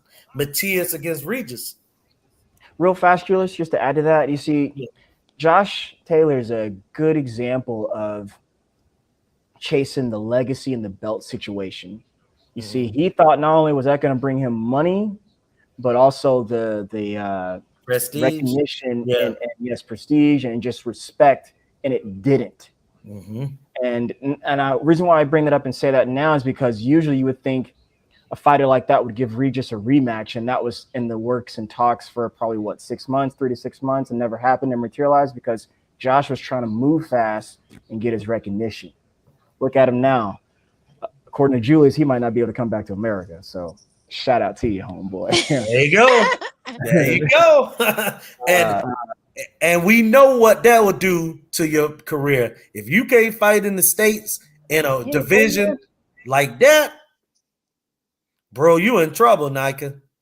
You are in absolute trouble. So what do you think? Like his brother, Tyson Fury's brother, was trying to get out of the fight with Jake Paul because his father and his brother aren't able to come to the U.S. So he's like, he seems to be the only one able to. because number one, I'm gonna tell you the reason why. Because he can't fight. So So by him not being able to fight is a blessing because he didn't get in bed with Daniel Kinahan.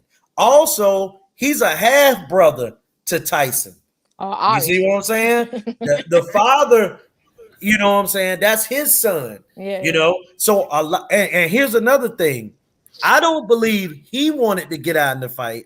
I believe Tyson and his dad wanted him to get out in that fight. Try to bring the fight to Mexico. Try to bring the fight to somewhere they could have Dubai, anywhere that they can go, because he want a piece of that payday. He might not be sure that old Tommy. Well, no, the father did post a video saying that. He said that we don't want to reschedule the fight. We just want to see if we could have the fight somewhere else for the same date, somewhere where we could go. He did say that. So, and here's another thing. Tommy Boy might stay in the state.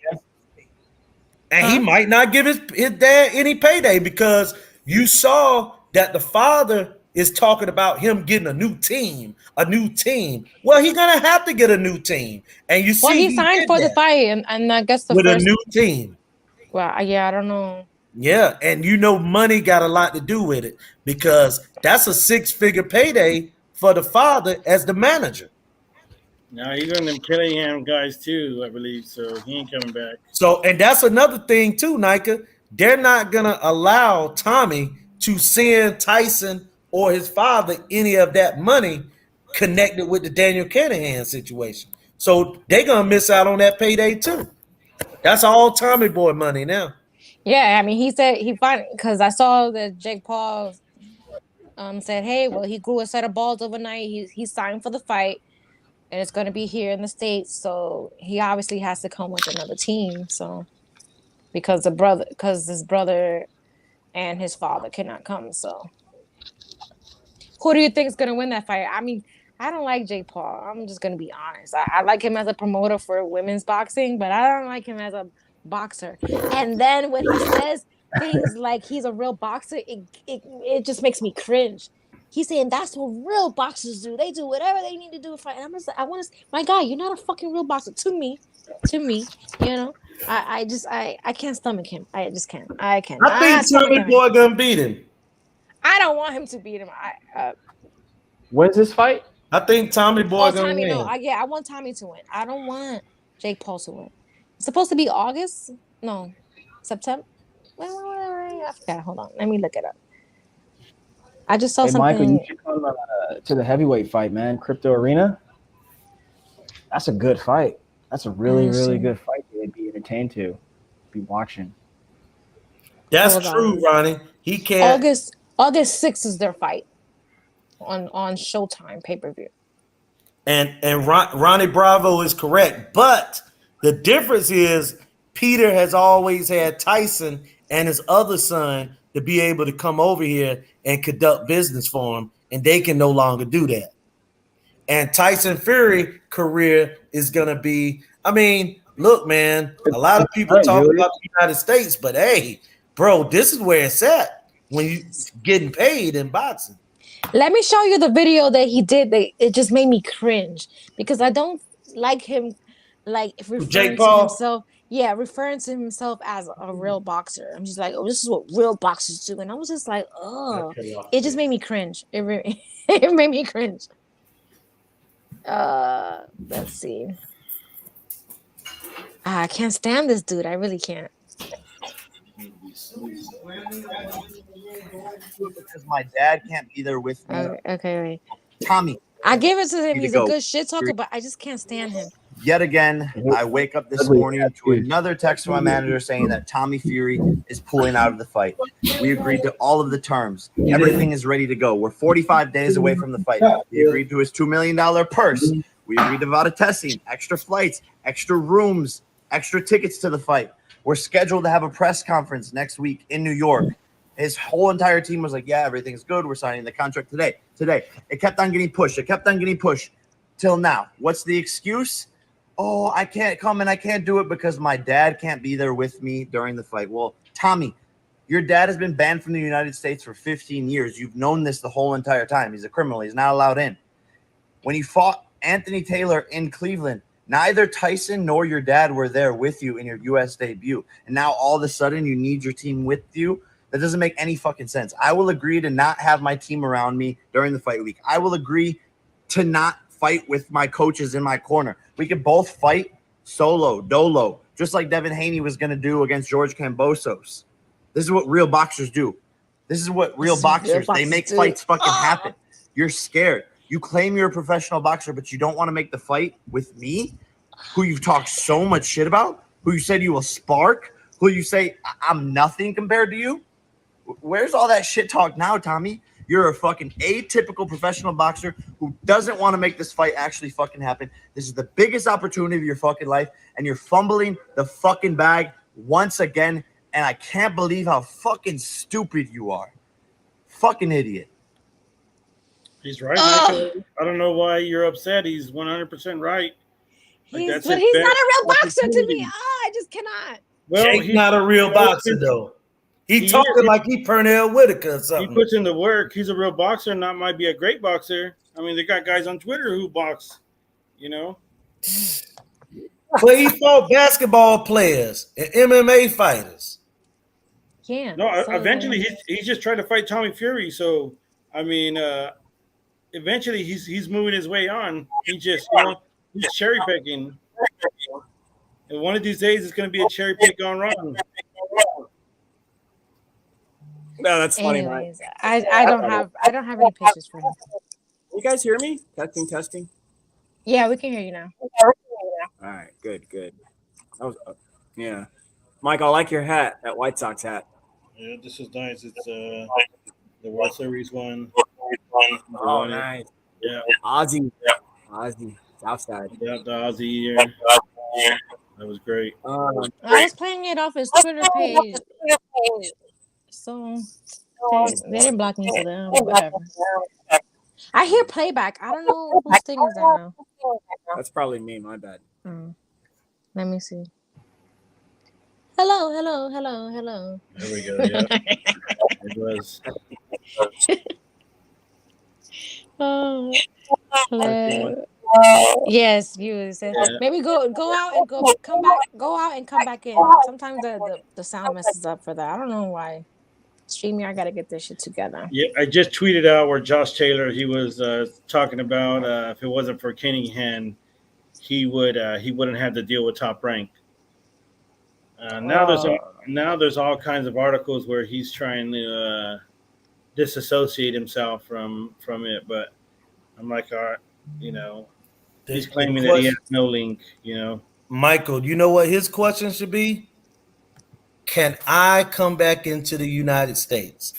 That should be his only concern. Because if he can't come back into the United States, he's going to have to move to a weight class where he can fight someone. Because I think his career is going to be almost dead. Oh, let me share the tweet that Mike just tweeted about Josh Taylor. Let's see. There's his article right here from 100%. He's a great advisor and doing great things for the sport. I would never have had the deal with Top Rank if it wasn't for Daniel, and he is also working on the best deal possible for the biggest fight of my life. I've had nothing but great experiences with him. And this was February 12th of last year. So he did business with him. He clearly put it on record. That's gonna come back to haunt him. Haunt him, yeah. and listen to me well. If Josh Taylor can't come back into the United States, his career is pretty much dead because he's only gonna fight domestic fighters. Do we still have an echo now? That nope, I don't. Okay, yeah, it was clear. So he'll come back on. Well, I got to cut out, guys. All right. Enjoy my Friday with you guys. You guys take care. All right, bro. You too. Have a good night. So yeah, sometimes it's best not to tweet things or like do any interviews about the business that you do because it'll come back and bite you in the ass. And the worst part is Tyson Fury, man. I think Tyson Fury gonna be banned for life. I don't think he ever. But when you're saying that with a big smile on your face because you called it out. I am Mike. What's good, man? Your salute, bro. What's So going on? is this gonna like push pretty good in your style? You got your drink ready? I'm blessed. Yes. I'm blessed. You got your I got liquor? the casa ready. I know that's right. Got the casa ready. I'm ready. What was I gonna say? Do you think this is gonna like push or make? Because wait, did Tyson officially retire? I think he unofficially retired. Wait, Tyson retired? You know. Well, no, that's It why was I'm asking if unofficial. he officially or not, because he can't come back to the United States. But you know, they make the biggest fights that happen usually are in the UK and stuff. So it's not, you know. He can fight Joe Joyce. It limits him though. I still want to see. I still want to see him fight Joshua if he could bounce back. I still want to see that fight. Even if he loses to Usyk, because he's gonna lose again. To me, he's gonna lose again. Damn. If hope he for Joshua. loses to Usyk, Okay. You think Boxiana, come on the live, Boxiana. Yeah, you know, hop on, Boxiana. Yeah, but you know they have a show later on at 10:30. She can hop on for 5 minutes. Never had a chance to speak to her because you don't really hop on her show. So I miss Michael. Yeah, Mike left. Yeah, Michael. Let's he's get on Wi-Fi. Wi-Fi. This hotel, I don't know what's going on. What's up, Mike? Nice. I'll be back, yeah. Yeah, he's gonna come back. Now Mike Nice. Bad luck, bruh. He said he's in the hotel, so his internet is in and out. No, Boxiana and them are gonna go live. I think like at 10:30, if I'm not mistaken. Oh. So Nike, what you been doing all day? You off that OT? No, I work Monday through Friday. Well, actually Tuesday to Friday, because now I work 10-hour days, and then I have to work overtime. I have to work overtime Saturday and Sunday too. So I've been working 6 days a week for like the last month. So I'm tired. But I was like, let me get a couple of hours of streaming in today. But I am so tired. I have to. Julius, how's your week gone? Hey, bro, it's a lot of hard work, man. Yes, sir. That's it. How about yours? The same. Took the last couple of days off towards the end of the week. But good. No complaints.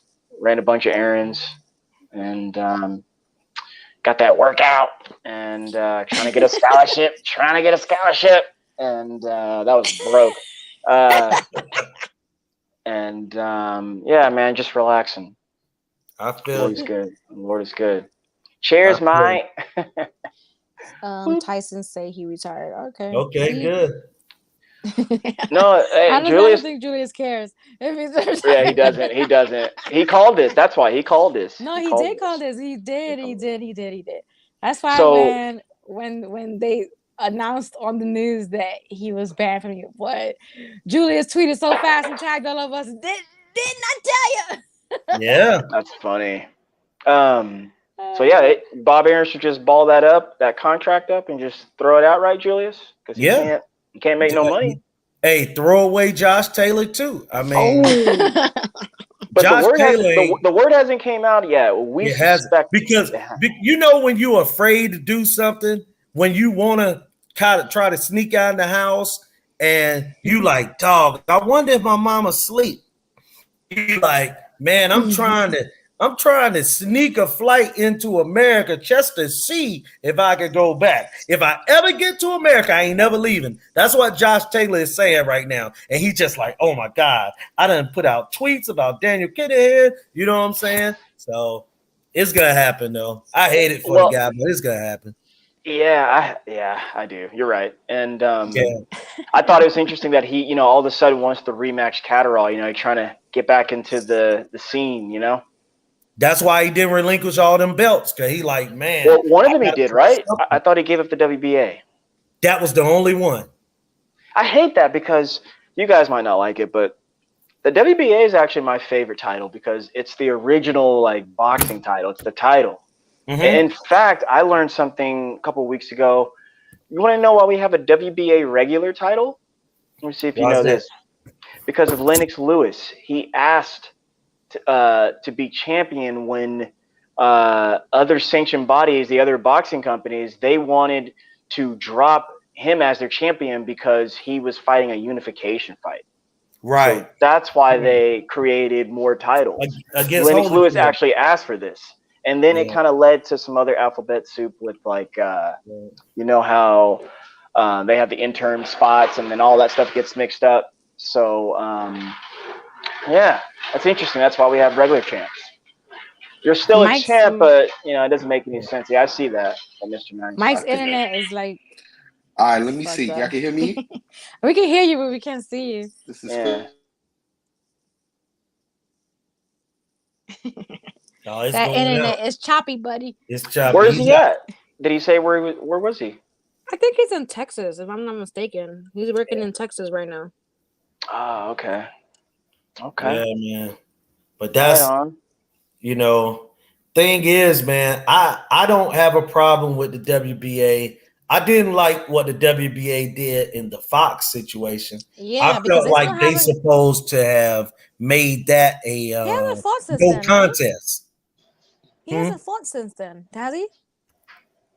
Well, no, he hasn't. He hasn't. He hasn't. Okay, his brother, the one that fought. Yeah, he hasn't fought since then. Brother got that's beat crazy up, because the judge who was found to be racist, that you know had a crazy car. She started working on another fight already. Right. I saw y'all. I saw y'all call that. I saw y'all call that from like way far. Sorry to cut y'all. Yeah, they were on that. They were on that. Yeah, they were on it, and yeah, she definitely has been working as a judge again before he even fought again. So that's, to me, that's crazy. Well, the WBA, I mean, well, what we do know is they're all corrupt. I mean, they're all just corrupt, right? I mean, getting in the bed with fighters and the companies and the promoters, all of it, you know. That's boxing for us. Loaded questions. But, I mean, for me, we all know who the champs are, right? Even the secondary champs. Yeah, facts. That's all.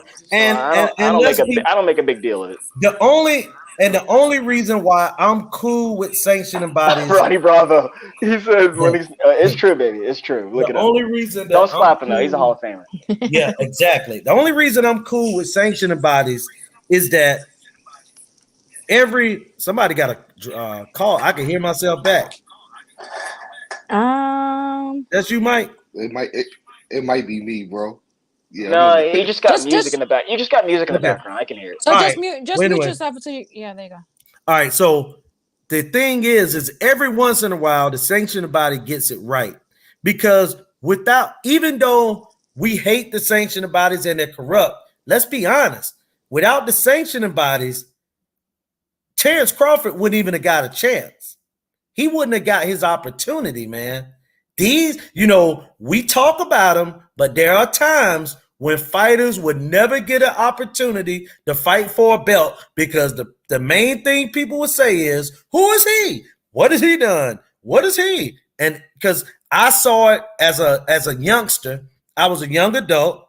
I saw it at a fight when Felix Trinidad fought Maurice Blocker.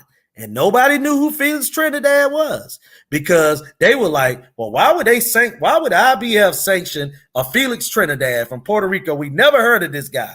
And he went out there, knocked out Blocker, and he became a superstar. He would never got one if he didn't get the chance. Yes, sir. I actually learned something this week, actually. Shout out to BFTB Boxing. You guys look them up on YouTube as well. I knew this, but the example he gave, man, it was right on point. And to your credit, Julius, what you're saying, it's like when Terrence and Manny were back on Top Rank. He had a chance to fight Manny. Meaning he had a chance to move up and be his mandatory, since they both were WBO champions. And this comes straight from Mr. Bomack's mouth, where he's like, look, when you're in that position, when you're the super champ, the super duper champ, Nayka, the super duper champ, all that wizardry, you can be automatic mandatory number one. So Oh he my always God. had a clear chance to fight Manny Pacquiao and get that on. But he chose to go fight Ndongo and do the whole undisputed act. And it's worked out well for him. So I Hey, just want to throw that in because the example you gave with WBA. hey, and also let me shoot this at you, Steph. Yes, sir. This is one thing about undisputed, and we're in the era of guys wanting to be undisputed, and I get it. I don't care. But it doesn't make you an all-time great to be undisputed. Because, man, if you look at it, as much as hang on, Julius. Go ahead, man. I wish Crystal would come on because I know really she want her needs to come on. She's you know what? You we guys need a can be the versus. We need a undercard on versus. my We need a versus on versus. Sunday. Do you guys want to be the undercard? It'll be two females against two guys. Hey, look, Steph. As much as she be going I'll do it if Crystal I'm gonna let her I'll shoot up Crystal, I'll do it please if Crystal come does. on Sunday. Y'all But can be the undercard. She can come on now. She done shot Crystal, 5 messages. Man, Crystal, you taking shots, babe? Look at me. Look at me. You're taking shots on live YouTube right now at me. Live that YouTube. Is that's right. That's rude. That is so rude. But you know, look at her. You take them words for kind. All right. No, you just you just click on the link, Crystal, and you just go at them like you've been doing here in the chat. Y'all could be the undercard on Sunday. It'd be me and Crystal hating, though. against you and Corey. And we're she fucking mop hating, your though. asses. Nayka, your girl hating. We'll mop your asses. She hating. Y'all ain't mop. Trust me, I ain't gonna be able to mop this. But... okay.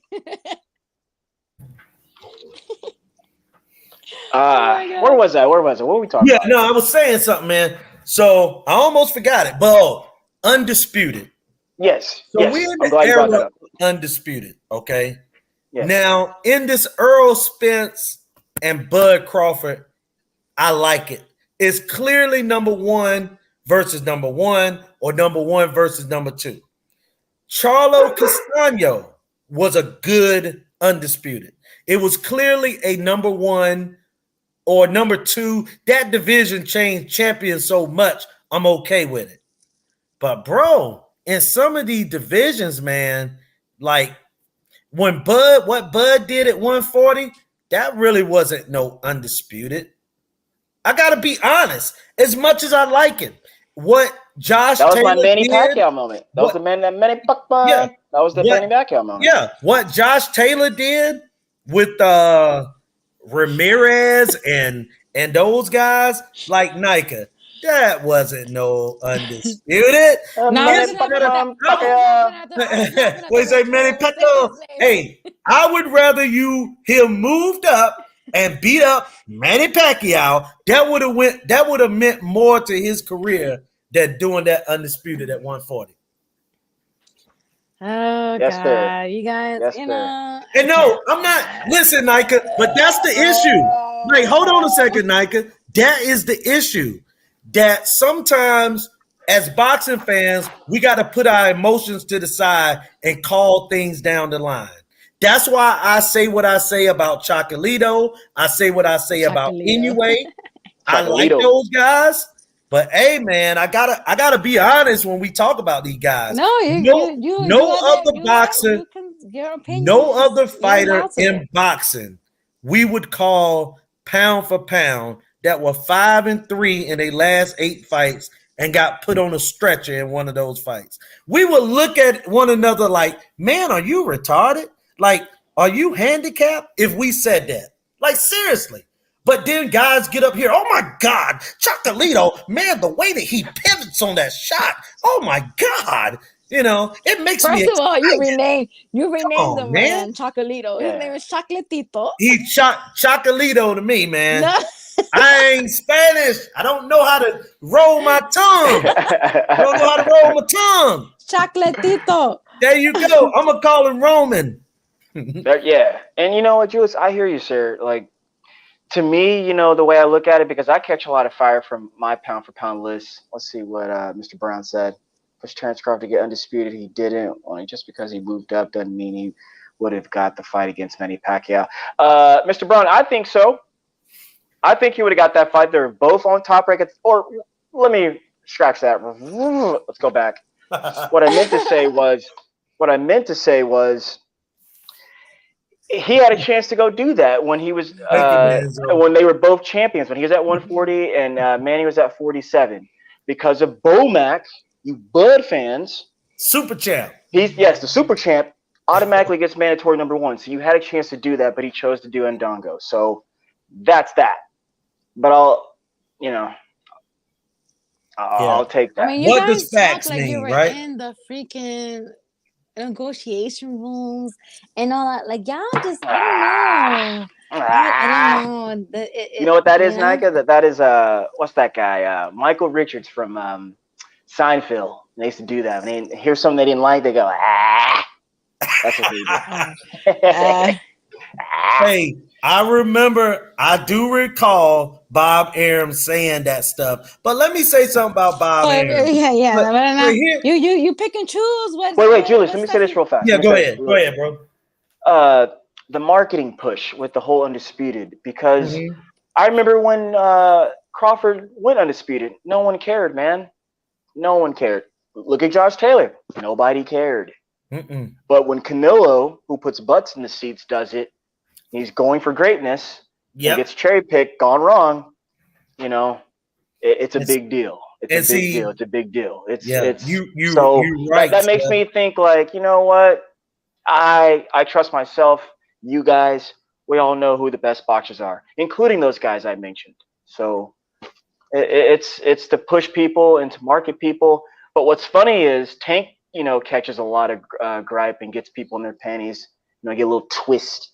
But guess what? He's selling out arenas, man, all in the 4 corners of the states where it matters. And he's straight up an anomaly. Like, no one's doing that. No one's doing that. He's it's nuts. So yeah. Oh no, we lost Julius. No, I'm here. Let's see. Only because Clev didn't care. Come on, he already had Hall of Fame already. Casuals do not understand. Boom. You know what? I need Crystal to battle you on the undercard on Sunday, yo. It would be a classic. But you know what? Like, we both would freeze up because we don't want to be mean to one another. Answer this question for. That's a legit question. Brown. Oh, for you, Brown. Okay. Both of y'all can answer it. Okay. Let me get it. And okay. You know what, Mr. Brown? I agree with you. Well, I'm also Mr. Brown too. My last name is Brown as well. Hey, shout out to Virginia, same plantation. With it. What's up? What part of Virginia? And it's a Jewish name. Look, I don't agree with Earl. I don't like that Earl said he doesn't want to fight. Earl said he would never fight him. I disagree with that. He should fight that guy. But if I could speak for the man, he holds a grudge against that because Keith wouldn't fight him. Because Keith wouldn't fight him because Keith knows he'd get beat. Like, that's a different animal in there, man. Keith knows that. That's why he ain't. I mean, he talking now, but like, he never really talked like, I'll be Earl Spence. So I have a question, a backup question, a piggyback question on that. Okay, go ahead. Do you think that's a good thing? That Spence that Earl said that? That Spence didn't want to fight him just because when it was the other way around, Keith didn't want to give him the chance. Well, can I say he should fight that guy? No. Do you agree with that decision by Spence? No, he should fight that guy. He should fight that guy. Come on. And let me say the reason why I think that they supposed to fought then and they can fight after this Bud fight. Because when I saw Riddick Bowe throw the title in the trash and never fight Lennox Lewis, man, when years go by and those guys are big fat guys and you know what I'm saying, definitely ain't fighters no more, legacy, man, matters more than the money when you're not fighting no more. It's the legacy, because nobody will remember the WBC title on the line. No one will remember the IBF. They're gonna remember Keith Thurman fought Spence, or this guy fought that guy. Like, another fight that should have happened was Gary Russell and Tank Davis. that fight should have happened. Why? Because they both were from the area. You get what I'm saying? So I just feel, man, that Keith killed the fight early, and now Earl killed the fight late. But I still want to see them guys fight. And hey, Keith trying to get that payday, get out the door too. Keith want that big payday. Look, he just got married. I think they had a baby. Mm-hmm. He got a family. Look, before it was just him, his mama, and his dad, who was at every fight, and his sister. Now, Keith, like, man, I got mouths to feed. My wife. So y'all don't agree with Spence's decision? No, I don't agree. Sorry, at least I'm glad that y'all honest with that, because I think that y'all would have been like, well, he didn't let him fight him, so he should. You should return the favor. Julius and I would say that. Julius, I thought maybe, Nah, I told you I call it down the line, man. I thought that maybe you guys would go with whatever Spence was writing us. So But hold up, though, Nayka. Here's the difference. I don't know how old Steph is, but Steph definitely, probably like myself, is not 18 and 20 and 21 years old. These guys, a lot of them, and it's no disrespect to them, because they just really starting off in their boxing fan career or whatever. So what was that question, Crystal? Sorry, Julius. Oh yeah. So that's, to me, that's what it is. Undisputed matters, but it doesn't matter in legacy like that. It doesn't. It's who you beat, not how many titles you hold. This ain't the NBA or the NFL where everything is about titles. In boxing, it's about who you beat. When Leonard beat Duran and Leonard beat Hearns, we really don't know what titles were on the line. Appreciate it, Manzo. Word, I agree. I agree 100%. Oh, Crystal, stop. They should definitely fight Thurman. Word. You know what? Pop. Friendly fire right there. What were you saying, Mike? Say that again. Hit the sand. Nah, I agree 100%. They should definitely fight Thurman. That's a fact. Yeah. So nobody is on the he shouldn't fight Thurman train just because Thurman didn't want to fight him. I don't know why. Like listen.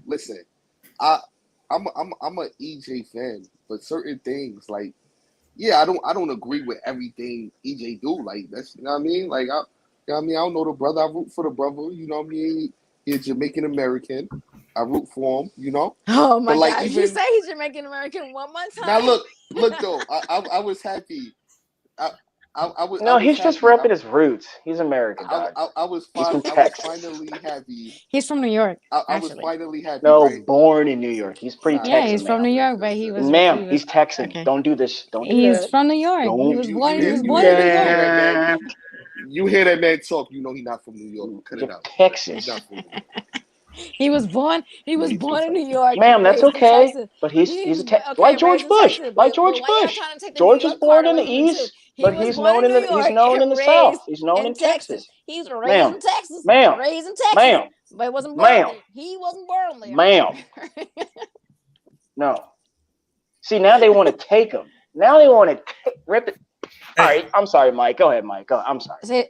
So Ronnie Bravo says not everybody's got a forgiving heart. Hey, I'm gonna tell you this, Nayka. I'm gonna go to this point that you're saying, okay? Like, for example, with myself. I was definitely born in North Carolina, right?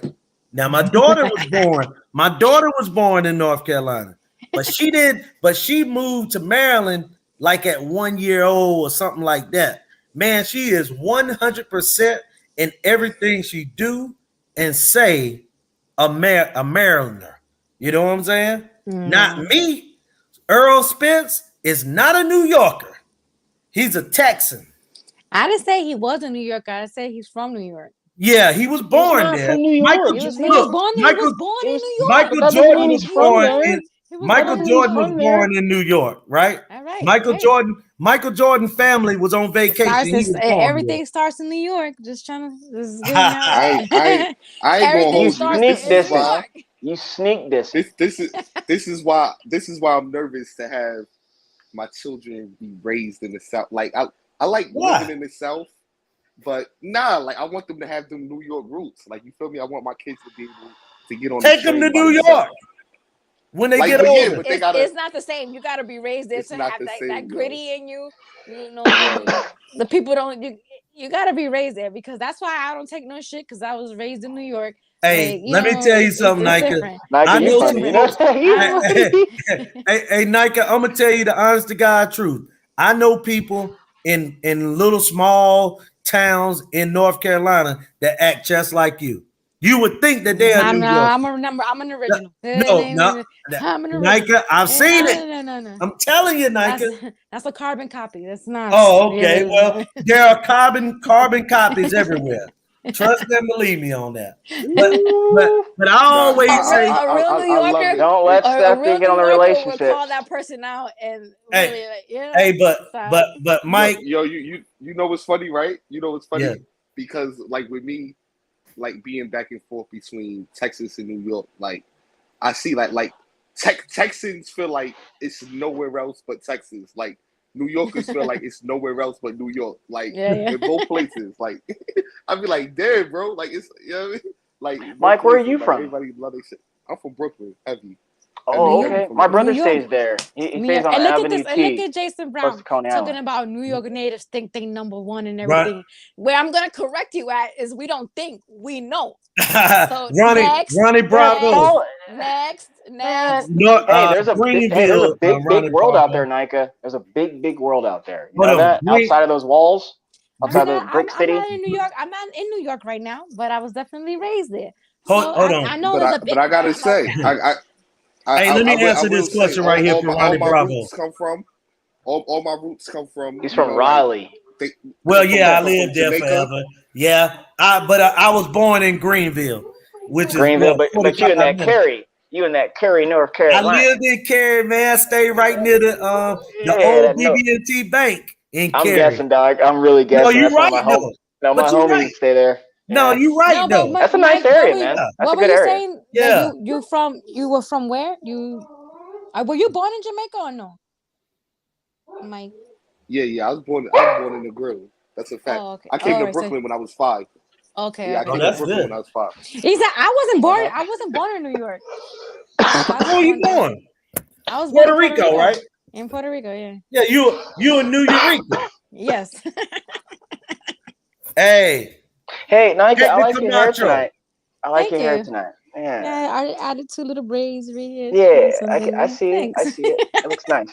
Thank you. And see, that was the punishment. That was the punishment of being a bad kid. So every summer when you're bad, you would go back to Jamaica. Mommy send you back to Jamaica. That's a fact. Yeah, mommy send you back. Hey, but Mike Nice, I'm about to say something to you though, Mike Nice, and Steph gonna appreciate what I'm about to say. I don't care if you stay in New York, Connecticut, wherever. If you black, New Jersey, you either came from Tennessee, South Carolina, North Carolina, or Virginia. That's a fact. 99% of black folks come from them 4 places. I don't care if they moved to California. Freedmansboro. I don't care if they in Canada. Bro. Even you Gala people. Even you Gala people. Yeah. Even it's a fact. Look, I'm from Virginia, Louisiana, Texas. That's it. And listen, here goes something else for you too, Nika. There in Nova Scotia, out there in Canada, those were direct slaves from North and South Carolina and Virginia that escaped. So, like I say, if you in North America, 9 times out of 10, you're going to come from the southern part of the United States. And that's a fact. Well, Jason Brown says he knows firsthand that New Yorkers think they're number one in everything because he has family in Brooklyn and Flatbush, Bronzeville, and East New York, also in the South Bronx. And what did he say in the next one? And what did he say in that next one? Again, we don't think we number one. We know we're number one. And then see?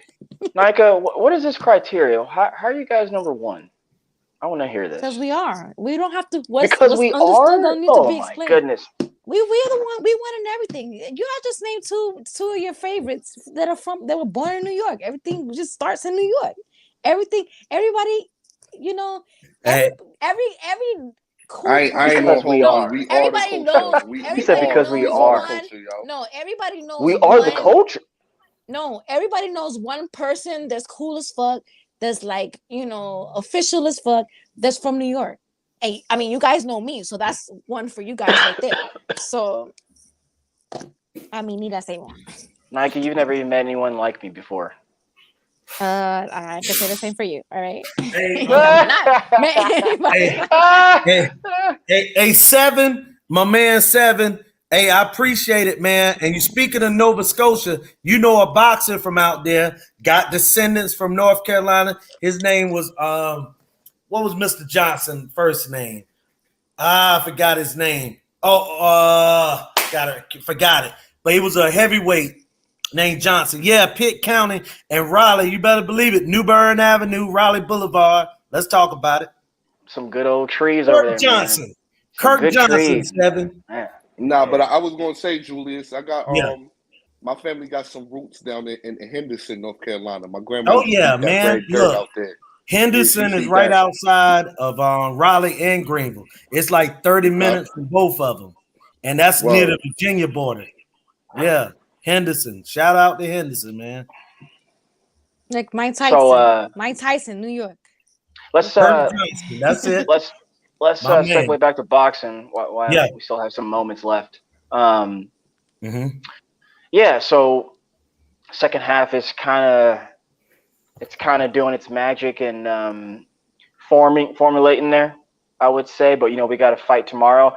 Do you watch any of the smaller weights, Julius? Yeah, I watch 118, of them, though, 100, 115, 118, and I know that Bam. I actually think just the guys who matter. Just the guys who matter. Shit, yeah. I mean, come on. Yeah, they don't really matter that much, but I think Bam gonna get knocked out tomorrow. I do. You think? I do too. I think Filipino gonna knock him out. Yeah, I think so too. I think he's gonna stop. Only because that guy's got snooze buttons. Like that's what he's known for. Like, are you kidding me? I mean, he did knock it like Chocolatito, but and you know what made me mad about that? You know what made me about that? Dimitri beat up on Canelo and they put him in the pound for pound. But SSR beat Chocolatito when he was in the pound for pound. They didn't put him in. I have a question that was asked on the show that I was on. And I wanted to hear you guys' response to this question they asked us yesterday, because I thought it was a good question. Like, Spence and Crawford have this fight that they're working out. So, right now, Boots and it's not his time though right now. It's not his time. No. Boots and what's Victor? Keith? No. Virgil Ortiz. Virgil Ortiz. Should they fight each other now, or should they wait until they should, but they won't? I mean, that's Golden Boy only lets they only fight Mexicans. He only promotes Mexicans. Because that's all he does. I'm just like, fight now, because I'm tired of waiting for fights. I want to. If you guys are the best, and when you say you're the best, just fight each other. I would love to see Virgil Ortiz and Boots fight each other now. I don't want to see them waiting to see. See, this is the problem. The winner of so and so. It's like, come on, fight each other. Like, if one of you get a loss, it's not the end of your career. You're fighting the best. So it doesn't matter. Go ahead, Mike. I love y'all opinion, yo, but y'all gotta stop trying to rush this shit. Like, I don't even. It ain't rushing. We waited too long for fights. I don't feel like that. I don't feel like Spence and Crawford is fighting at the wrong time. I feel like this is the perfect time for them to fight. To be honest, I think this. I saw that, year Crystal. I saw that. Perfect year for them to fight. I don't think they fighting too late. Now I think Manny Pacquiao and Floyd they fought too late, but Arrow and Bud they fighting at the perfect time. I don't think they late at all. I really don't. I do. This fight is way overdue to me. What you think, Julius? And then I feel you feel like Earl and Bud is late? I would love to see Boots and Virgil Ortiz fight now. I don't think. Wait, Julius, answer that question first.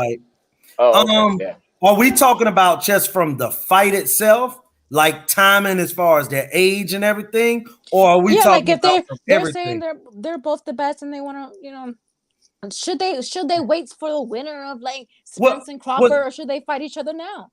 100%. They should fight everybody now. And the reason that I say that is because I believe that guys' best fighting is in their early to mid 20s. But, What's up, but Anthony? as far as Bud and Earl, I think that it's at the right moment because now, to be honest, no one is going to be able to say, well, this guy was a shot fighter. Neither one has shown that they're shot fighters. Guys are able now to fight better older because the crop that's out there is not that great. So they can beat up on guys and preserve themselves. Like, look at both of them resume. Even though it's good, it ain't where they fought killers. They ain't fight no James Toney or no Roy Jones or nobody that's going to damage them. So it's the right moment now. But also, Boots and Virgil should absolutely fight today. And like you said, Steph, that's where the WBA regular come into play at. You get what I'm saying? Fight for one of the WBA regular fights, regular titles. Hey, it's time. I'm tired of waiting. I'm tired of people waiting for fights. I don't want. I one of agree. them wait for the winner of so and so. No, you guys say you're the best. Fight each other. Like let's get shit going. Let's get shit going. Somebody gets hurt and then the fights don't happen. Facts, Mr. Brown. I love the Caribbean, brother. I love the Caribbean, brother. As you should. Hey, we gotta do better, like for real. Like that's a whole nother topic, but we gotta do better. Yeah, that's a topic that we can have off Black Americans, and definitely, man, we gotta do better with coming together. That's a fact. Hey, and another thing, people when they start talking about the Caribbean, a lot of times they leave Haiti off. Haiti is right there on the same island as Dominican Republic. They are Caribbean. You know what I'm saying? Haiti, Dominicans are Haitians to a certain degree. So. Hey, they're just black folks who speak Spanish. They black folks that speak Spanish. Nayka. That's it. I know I'm an Afro Latina. I know I'm Afro Latina. I that's never deny it. But leave it to some other folks. Hold up, Nayka. Hold up a second. Nayka, don't hold up. But Nayka, don't say nothing. Now Artman thinks I'm an immigrant and then fucking foreigner. Hold up. But that big girl said that big girl. I don't remember her name, so I'm calling her the big girl. The big girl said, she's not Latina. She's not Latina. Latina? I mean, that fat bitch can suck a dick and choke. Oh, man. I don't care for her. So, but listen. She was definitely showing that she's the racist one. Absolutely. Like, so, yeah. Hey, look, guys, I got to run, man. Hey. Okay. I'm definitely gonna be listening on Sunday. Nayka, I'm gonna have my pom-poms cheering you on now. I'm gonna end the live too now because I've been here for like 2 hours and I'm so tired, people. I'm so tired. But I'm gonna play the. Hi, Steph. Take it easy, Mike. Video. Bye, y'all. Bye. Yo, salute, y'all. Yo, Nayka, make sure you kill him. Make sure you kill him on Sunday, even though you're sick. Make sure you. So who are you? Body him. Who are you versing, Nayka? Explain this to me. I am versing this Sorry guy about my dogs. They're just barking. I'm so extra. You know what? Mr. IOTBA. It's called, say that?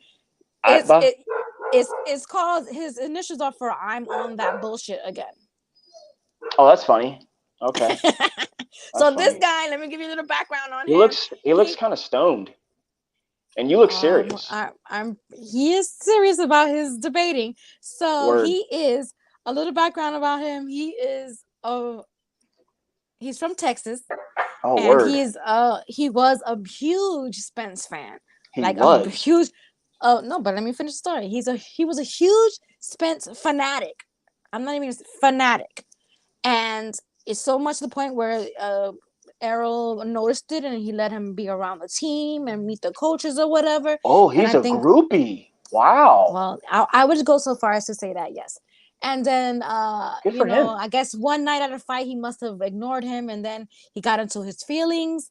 And then he was talking shit about Errol Spence. And then he just hopped on the Bud train. Then he's a groupie. He's a groupie. So then he was riding Bud for a couple of years. And then as of recently, a couple of months ago, he's back after the Ugas fight. Then he became a Spence fan again. Real quick. But you had to be impressed with that Ugas win. Like you like that was high fashion. That was high fashion. Don't give me an that was high fashion. I'm gonna give whatever I give, and what I gave was all right. So you enjoyed old boy throwing the towel in? in his last matchup? I mean, over that. I'm just saying over that. I mean, come on, those are two different. Hey, come on, give me. No, I'm just saying over that. Just give me a fucking break. No, just answer that, Yeah, please. Okay. It was an awesome fight. Oh my god, it was an awesome win. Oh my god. Nah, bro, I'm not gonna lie. I wasn't super impressed with Spence's performance in that fight. You said he wasn't. You said he wasn't. No, he said he did good. I wasn't super I thought he did good. I wasn't surprised. He could like, do better. Okay. He could do better. Yeah, what do you mean though? He could do better. And I'm sorry to hijack that because I want to hear the. No. I feel like, to be honest, I just feel like, he fought him the way he was supposed to. Like he's coming off the eye injury, whatever. He had a little mishap with the mouthpiece. I think he's gonna be much sharper in the Bud fight, to be honest. And that's just how I feel about that. We all can dream, and. But Nayka, what I saw was from round 3, the start of round 3, I saw Errol Spence close the distance, literally. Well, he hurt the eye and. Well, understand, but ma'am, what I mean is it's not gonna do. It doesn't matter. He's not gonna do that to Crawford. But we're not talking about that right now. We're not talking. But what I'm saying is, I saw because he's not gonna do that to Crawford. I'm trying to prove to you guys that he stopped this. I literally stopped this guy. Like, this dude jumped into Ugas's chest, right? Did what he did with all his volume and neutralized him to the point to where Ugas was only throwing 1, maybe 2 shots. And check it, they were blocked. Old boy was coming in like this and just jabbing and doing what he had to do. Eventually broke his face and broke his body. That's why I wasn't super impressed because Earl is tough motherfucker. Dude. We know that. Wow. We know he a tough. We know Earl a tough motherfucker. We know that. We know that already. We know that. I thought. Listen. Even his coach told him. We got to get right back in the line. But you got to understand the context of that. Like, yeah, we can sharpen some things and let's just be better, because there's bigger fish to fry out there, and we're only trying to get better. If you listen to Derek James, we're only trying to get better. He's a student of the whole thing. But yes, you know what? Screw that.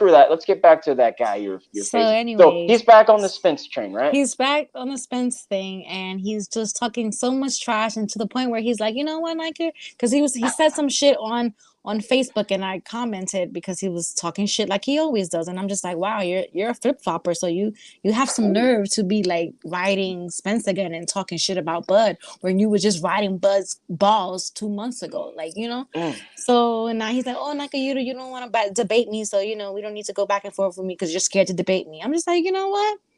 I haven't debated anyone because I'm usually the moderator in the boxing versus, but I'll debate you because I'll make you cry again the way Spence made you cry when he kicked you off his little team. Hey, Because he was question, on YouTube Nayka. crying about it. He literally cried. Nayka, I got one question. You bringing the ski mask out? Or I am. Oh, I know you look real serious in that picture, and then you're all sexy in it too. So like everyone's like, oh, like I can't wait, like oh my gosh. I'm definitely bringing the ski mask. But yeah, so we're going to debate on Sunday, and it's probably I'm gonna tune in. But how does that work though? So like you guys have a subject, like it's gonna be or you're just going at each other. We're gonna go. This is gonna be because now he's Spence again. So I'm just gonna I'm gonna really kill him. I'm not even gonna say what my strategy is because he's probably listening. I don't know, so I'm not gonna say. But he definitely is a Spence fighter again, and I really want to knock him off that horse that he's on because it drives me crazy that he's a flip flopper like that. Like he was dogging the hell out of Spence when he fell off that Spence train and just. I'm gonna give you a line, Crawford. I'm gonna give you a line. I said this in a tweet this morning, so I was trying to be polite about it. You just call those guys testicle-driven men, Like you're on, instead of saying he's on his nuts, dude, get off his testicles, man. It's whack. Well, good luck. Good luck. We call them equestrians. Earl said, "I got my own horses to ride. I don't need y'all dick riders over here." Earl told them, "Get out of here, bro." Yeah. So this is Sunday, y'all, at 7:30 p.m. Eastern time. So don't miss it. Hey, and if Crystal wants that smoke, I will pull. y'all If could she definitely be pulls the up, Now, I'll undercard. pull up. Yeah, y'all could definitely be the undercard because it will be a Spence and Crawford debate thing, and it would be two females against you two guys that are Spence fanatics or fans, whatever you want But to like say. the thing is, Nika, like I'm not trying to come at y'all hard, like, What? and not only that, like You the and thing Crystal is, have your own thing. Yeah, but this guy right, called right, me right. out saying that I'm scared to debate him. But it's like, why do you even want to debate when you was just riding fucking Crawford's dick? Like, get out of here. Get out of here. He said Crawford was going to beat Spence. Y'all bless up, man. Y'all Yes. bless When up. he was riding the Have a great Crawford train You after weekend. he too. got See kicked you off. Sunday. You too, Mike. Bye. Yeah, he was riding the Crawford train hard. He was doing the same thing that he was doing for Spence before, and then now he's back on the Spence train. So yeah, I'm gonna try my best to embarrass him and make him feel horrible for getting back on the Spence train and trying to be like, because you need to just search him on YouTube under, I think it's under Mr. IFTBA, and see, search him crying about Spence on there as well, because you'll see a video of him crying. He was crying. Yeah, I mean, he was I get literally it, crying. but you don't want Literally to cry. crying. But like, I get it. I get it. That's Because tough. he was around the team, like with Derek James. He was like hanging out with the team, and then Right. Yeah. Oh when no, he was a groupie. He yeah, saw the but they insides let him be around because he was a big right. fan, and then Right. they just like ignored him one night, and he just, I guess, I don't really know the details of that, but he was probably and he got in his somewhere. feelings, and then started venting about it on YouTube, and then That's whack. You somebody don't do sent it that. to You don't put it Spence, in and then public. You don't put it yeah, in somebody public. sent Come it to on. Spence, and then they didn't fuck with him no Right. more. So then he became team And that's the Crawford. consequence. That's the Yeah. consequence, bro. But like, he probably showed up somewhere where he shouldn't have been, and they were like, "Dog," And they just didn't feel like being bothered that night, or like sometimes if you're around them that much, and sometimes they just don't want to be bothered. I don't know the details, but either way, he became a hardcore Crawford fan, and then talking trash about Spence. I want to set the record clear, because this is why if I were to go up against Miss Crystal, like, I like Bud. No, I like Bud. What? I don't got anything bad to say at all about Bud Crawford. Love Bud Crawford. I think he's a monster. I keep saying this over and over and over again. Like, I got nothing bad to say about him. As well, but if you gotta pick a side, you gotta pick a side. There's no picking a side. I think it's a style. Well, to y'all, but I think it's a style. No, you're definitely Team Spence. No, you're definitely Team ma'am, Spence. you don't know why? Because I like Errol Spence. So you're picking a side. You're picking a side. I like Errol. Okay, well, hang on. I like Errol Spence the person, and then of course I like him in the boxing ring. But it starts off by liking him. I've seen some stuff where I'm like, that's a cool dude. And then when it comes to his boxing acumen and what he brings and who he is as a fighter today and his growth and all that good stuff, like, it's amazing, A. And then B, like, I like that style because, he closes the distance. He brings the fight. Earl is really good. He really good, y'all. So is Bud too, but like, Earl is in your face, and that's the challenge I keep talking about. So that's the style matchup, and I just chose his style. Nothing personal against Bud Crawford. Love everything about Bud Crawford, everything he's ever accomplished. Boxing, I keep saying now, is loaded questions because it's supposed to. I'm trying to get in this picture. It's supposed to go one way, you think, and then it doesn't. And right when you think it's going to line up with what you think, it doesn't. There she goes, hating. Gosh, she's like the estranged wife, like. Yes, I need just y'all on hunting the me card. down, man. That would be like hunting me down, classic. man. Just hunting me down. And then when I bring it, all that smoke come up to her, she ain't got nothing to say. No, that's why Crystal can definitely handle herself. I know she can handle herself, but she ain't got nothing to say. She ain't never got nothing to say when it comes to it. It's all them. All right, pop, pop, pop. Friendly fire. You out, dog. And then, but again, like, I love Bud Crawford, like, but he gonna lose. I'm sorry, he gonna lose. He gonna lose. Yo. And then that's what I wanted to say when Julius is here before we get out of here. Like, sorry about the doggies. Yeah, like, did you hear the news recently this week? Like, he wants a rematch clause. Did you hear about that? Yeah, who wants a rematch clause? Your boy, Terrence. Okay. Yeah. So They he's not probably both confident in want a himself. rematch clause. Don't put that No, on. no, Earl doesn't. Earl doesn't. Okay, Earl you said, know that. ma'am, hang on. I'll let you rebut that. Like, Earl said, coming out of this car accident, he said, I got 2 more fights at 47. Look that up any kind of way you can, man, when you get some time. He said, I got 2 fights. That's WBA. We all got it because back when he said, I want to go undisputed in this weight class, and then I'm coming for you.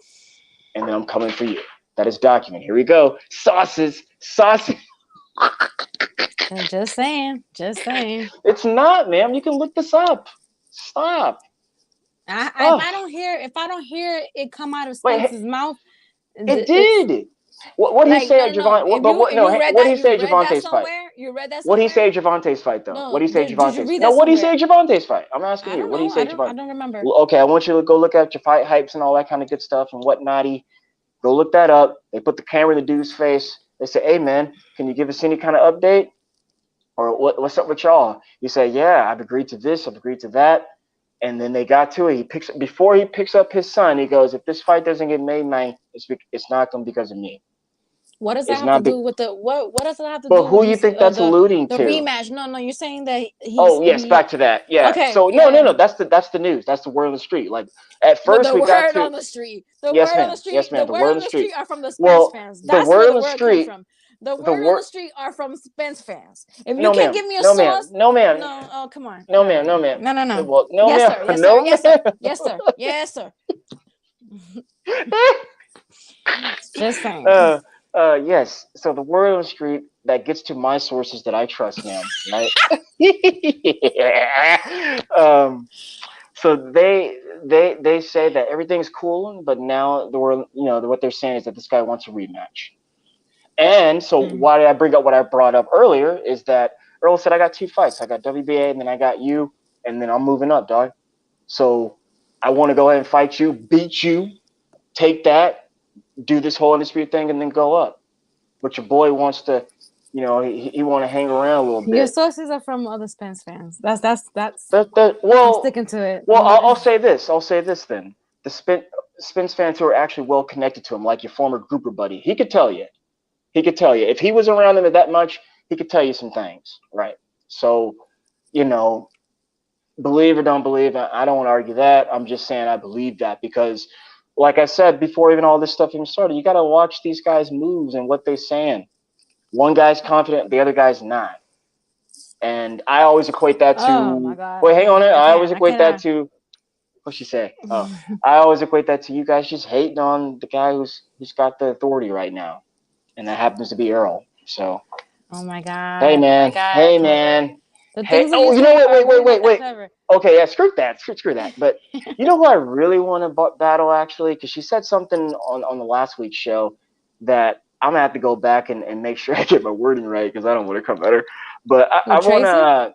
No. I want to verse in the ring with Christine. She said something about Errol that I was like, die. I was like, die tripping. Nah, let me rephrase that. I just want to ask her some questions on that makes her ask that or say what she said. Like, ma'am, come on, like, nah. Who is this talking about this girl here? What girl are you talking about? Still. Anyways, I'll ask Christine. Yeah, because right now she's in the USA. So yeah, give me a little quick background. Like I read it a little. Sorry about my dogs, but I get a little bit. I was reading something. She's very well. She's one of the coaches with the USA boxing team. Okay. Yeah. So right now they're in where are they? Oh, they're in Colorado right now. Oh yeah, Bud country. She's real close with it. She's real close with the cam. Oh, I know. Yeah. All you ladies are. All you ladies. Well, Bud. So don't get mad. Bud. We're not groupies though. We're not groupies. Bud. And I could say that about the Hey dog. fans. Sign that contract. Whatever. That's all I gotta say. Sign that contract. Sure. And we can get it on. Because sister girl, like boy might be in trouble. Your boy you saw what happened to Canelo, right? Oh my God. You remember what happened to him? He took that. That don't have shit to do. He took that historic ass whooping trying to be great. Okay.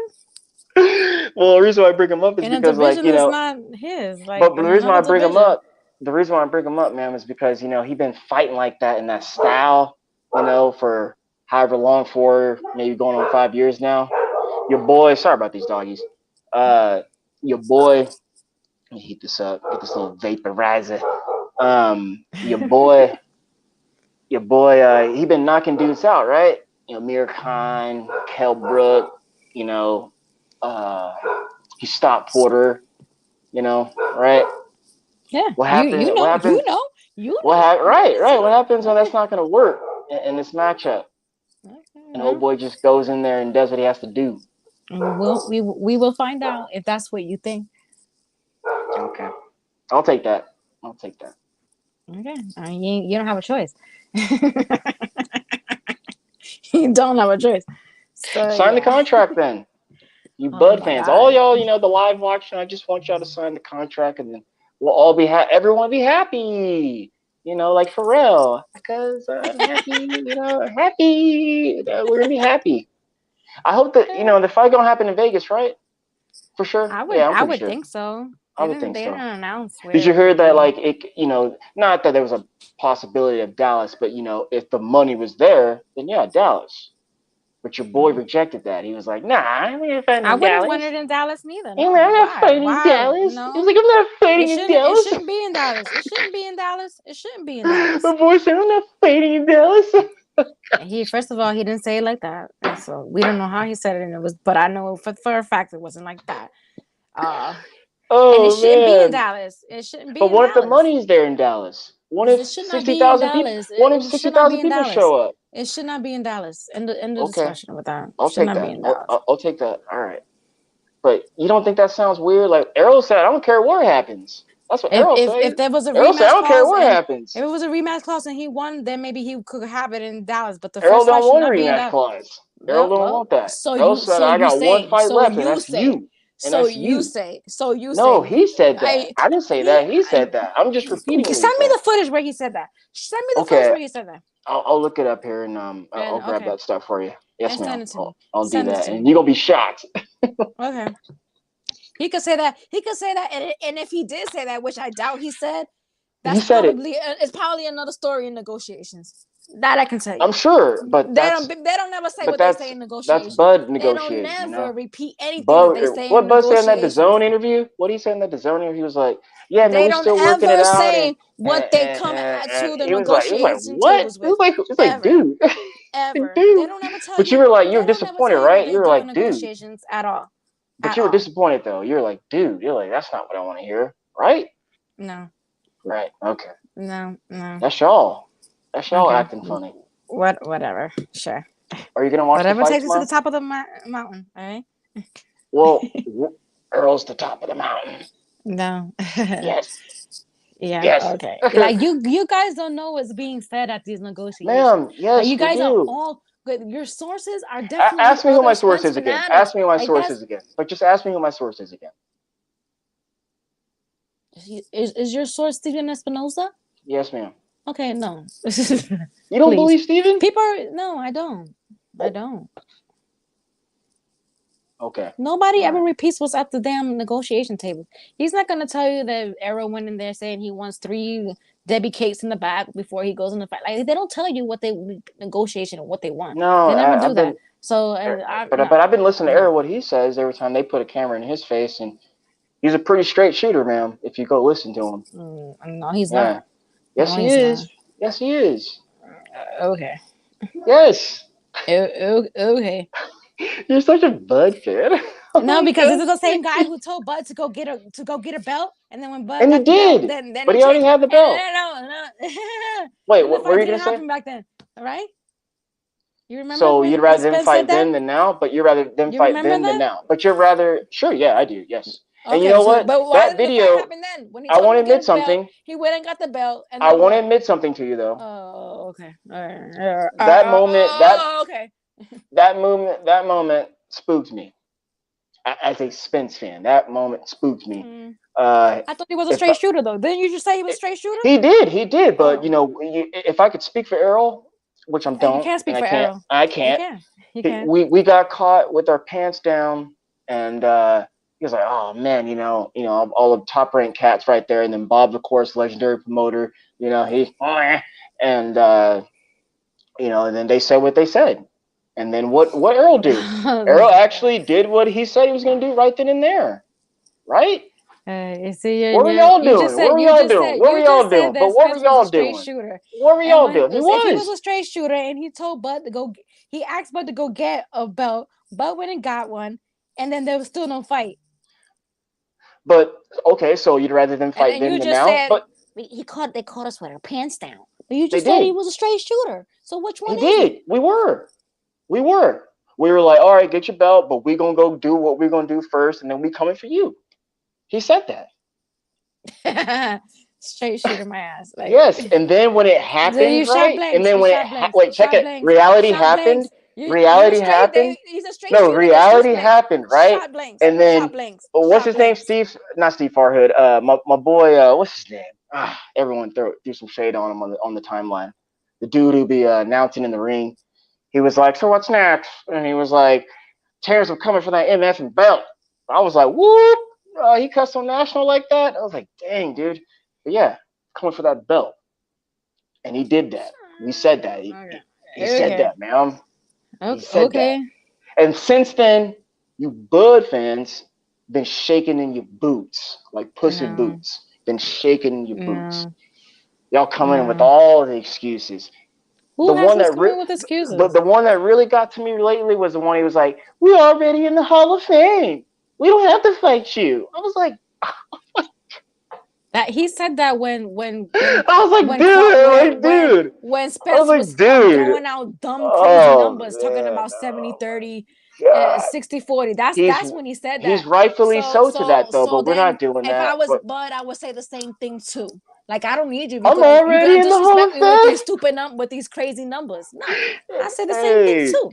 No, don't try to use that as an excuse, please. Because if you're telling somebody you're gonna fight, oh my goodness, do you really want that fight? Do you really want that fight? Because nobody's gonna take that number. That's a disrespectful number to throw out. So 60-40 is fair, but he got 55-45.